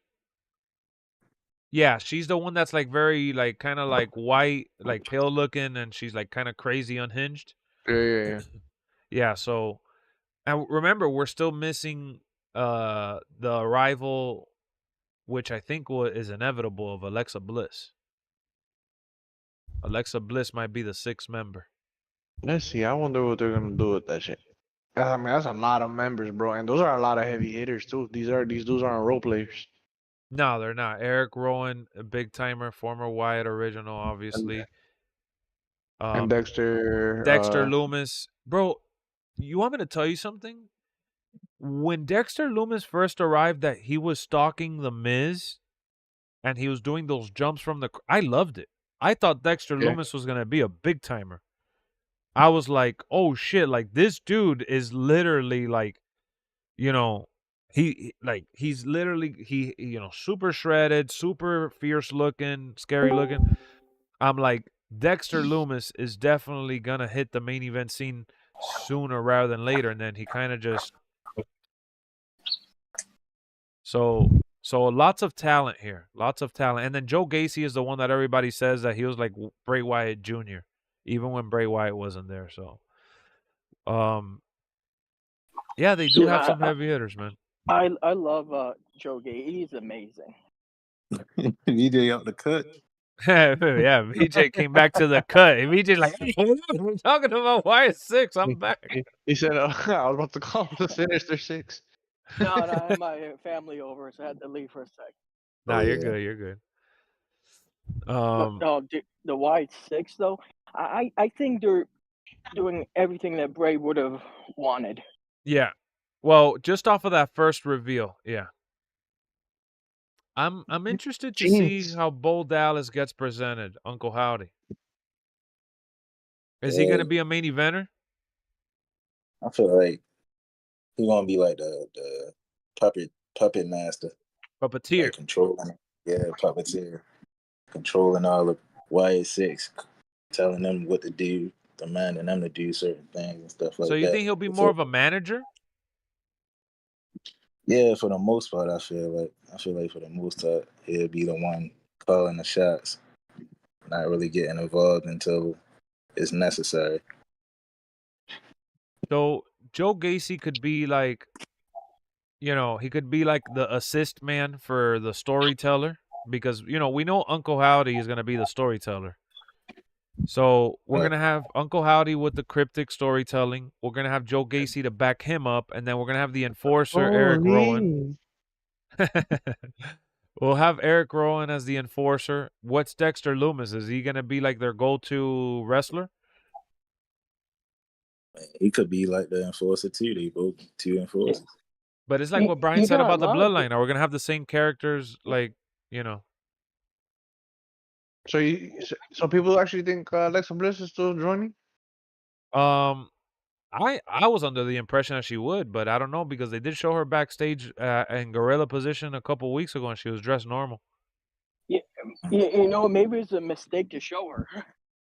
Could be true. Yeah, I don't know. I feel like they was teasing that the lantern was Bray Wyatt, like because they pulled the lantern up. Yeah, that shit had Bray Wyatt vibe. I thought Bray Wyatt was coming out. Yeah. So they might not fill up the whole Wyatt Sicks. They might just leave it at 5. I think at 5 and the 6th member is to be the spirit of Bray. Yeah. Now you said that, I really hope that they don't do some like wannabe voodoo shit where they act like Bray's communicating to him. That shit would be extremely annoying. Yeah, that'd be rough. Yeah, like when God fucked up Finn Balor. Yeah, that they said that Roman Reigns literally looked up to heaven and to the sky and said, "Thank God." Like a hologramic, thing. Nah, I think they want did that. a little hologramic thing with Tupac. Then he had one of his concerts or something. Nah, I don't want none of that, bro. I'm sorry. Yeah, that's rough. Lex, did you guys talk about the Pat McAfee show and what happened there yesterday? Yeah, no, it was the day before yesterday, but Pat McAfee already clarified it wasn't why. It was basically like a promotional thing for the book of they have some like a military guy on the show, and he wrote a book, and they just did it for him to shoot it down with a gun. It was a drone. Lex, they did something else though as well. What? And it said you lied. There was some. Oh, really? So there was something else yesterday? There was another thing that I just saw earlier. Oh, okay. So no, I didn't catch that actually. So fill us in. So it was just like a cryptic, like Bray Wyatt type thing. It's like you lied or something. Oh, so they're acting like Pat McAfee is like mainstream media, like, and he's a faker. Okay. And think of it, they're gonna be in his hometown. Okay. So Pat McAfee might get beat up then. Yeah, it's like he might be being targeted. Yeah, because you Yeah, know that Pat McAfee's like a Chad writer. Gable. Yeah, like Chad Gable. Pat McAfee's Yeah. a meat writer. And with Pat, with the way they gave Chad Gable like superpowers to overcome his gunshot wound, freaking Pat McAfee will probably get up in a second. Yeah, you know, I do love the Chad Gable stuff though. I feel bad for him because I wish he joined the Money in the Bank race. Out for me, I would love for Andrade or Chad Gable to win the Money in the Bank, Yeah. but I feel they Andrade. should have they should have kept him off TV for 1 week just to sell the beatdown. yeah, no, they should It get in there. doesn't feel Damn, I hear the realistic. birds chirping. The Don is walking through the pond. Yep. Well, Rocket, no. So what I mean by Pat is a meat writer, like his character. You've never noticed how he acknowledges the tribal chief. He's always like he meat writes the hype. Like Pat McAfee is a hype writer, bro. Like it's not a bad thing. I love Pat McAfee. I think Pat McAfee is phenomenal. I think he plays his character well. He's amazing, Pat. Yeah, Pat Look, McAfee is phenomenal. But I'm not of meaning it him- in a bad way. The team and him and Michael Cole, just Yeah. golden. Yeah, dynamic duo. I don't think that calling him a meat writer in this instance. I'm more talking about his character than I am about his ESPN YouTube podcast. Which brings me to the conversation of, just so y'all know, for Pat McAfee fans, he did get offered another college football game day contract for him to host the college stuff, but he says that like he's contemplating it because he feels that he's not very welcomed in that space. Like he doesn't want to join a space that he doesn't feel comfortable in. So what he means is that there's too much there's just too much political shit going on, and Pat McAfee likes to play by his own rules. That's one of the biggest things that happened with the ESPN deal. A lot of people thought Pat McAfee became a sellout, and that's why Pat McAfee has been very adamant. Like if you watch his show on YouTube, you'll hear him curse and all that shit normal, but on ESPN they block it out. But one of his biggest stipulations in his contract was that if I'm signing to ESPN, I'm gonna still do the show exactly how I want to do it. Like, because everybody's like, oh yeah, Pat McAfee sold out. He's gone corporate. His show's not gonna be the same. You know. You know, I look at it as Pat McAfee just on a bigger platform, and that's it. Well, that's what he turned corporate rock. Yeah, that's what people thought. But yeah, no, it is Pat McAfee on a bigger platform, but people thought that he was gonna sell out. To be fair, that was like the narrative going on. So, man, we're at the 2-hour marker, guys. I do want to continue streaming on the Plus channel. Before Brian, what time are you getting off? You're getting off already? Probably an hour. All right, so I'm gonna go play with Brian on the other channel and Carter. We're gonna be playing some X Defiant. If you guys want to continue talking wrestling, you sure as hell can. But we're gonna be playing on the other channel. What's up? I just watched the ending of the Pat McAfee show. I pulled it up, and all of a sudden it was cut off by saying you lied, and then it was just static. Okay, so they are gonna play into the Wyatt Sicks stuff. Like there's more to it. And it's funny how ESPN is letting them do that. Yeah, no, that's amazing. That's amazing. Nah, ESPN is trying to do anything, bro. ESPN is so desperate to stay relevant with the modern era that they're funding Stephen A's show, the Stephen A show that is like a podcast. And he wants more. They're offering him 17 million. He wants 25. Yeah, he wants 25. I saw it was like 18 million, close to 18 million. He wants 25 million, but they've given him the platform to do his podcast, which is more like the modern day podcast that everybody does. Is just him hanging out with people. They're trying to, they've brought on even like I Show Speed on there. They've done gaming stuff. They obviously signed Pat McAfee. They fired all the old heads they had before. Like they're really, really trying to rejuvenate the ESPN platform to be more modernized. So yeah, guys, again, the conversation is not stopping. The conversation is continuing. We're just going to switch on over to the Plus channel to play some X Defiant while we're hanging out. Because this is pretty much it. I wanted to review SmackDown. I was going to play WWE. I know I mentioned I was going to play WWE, but I had planned a 2-hour show. And since Brian got on and shit, I want to take advantage, play some games. So, no, Jason, I know you're saying great stream, but just tune in. We'll be live literally in less than 5 minutes again on the LexxExpress Plus channel. And if you guys want to watch it in widescreen format, we'll be live on Twitch. So thank you for stopping by. We got more wrestling happening on Monday. Just so you guys know, I'm not going to be doing a... Holy snap, VJ. On Monday, we're not going to be doing a watch party for Raw or anything like that because it is the NHL Finals. We have another game there, so I'm going to be watching that, and then I'll come on after and do a Raw review. So I'll see y'all later. Peace.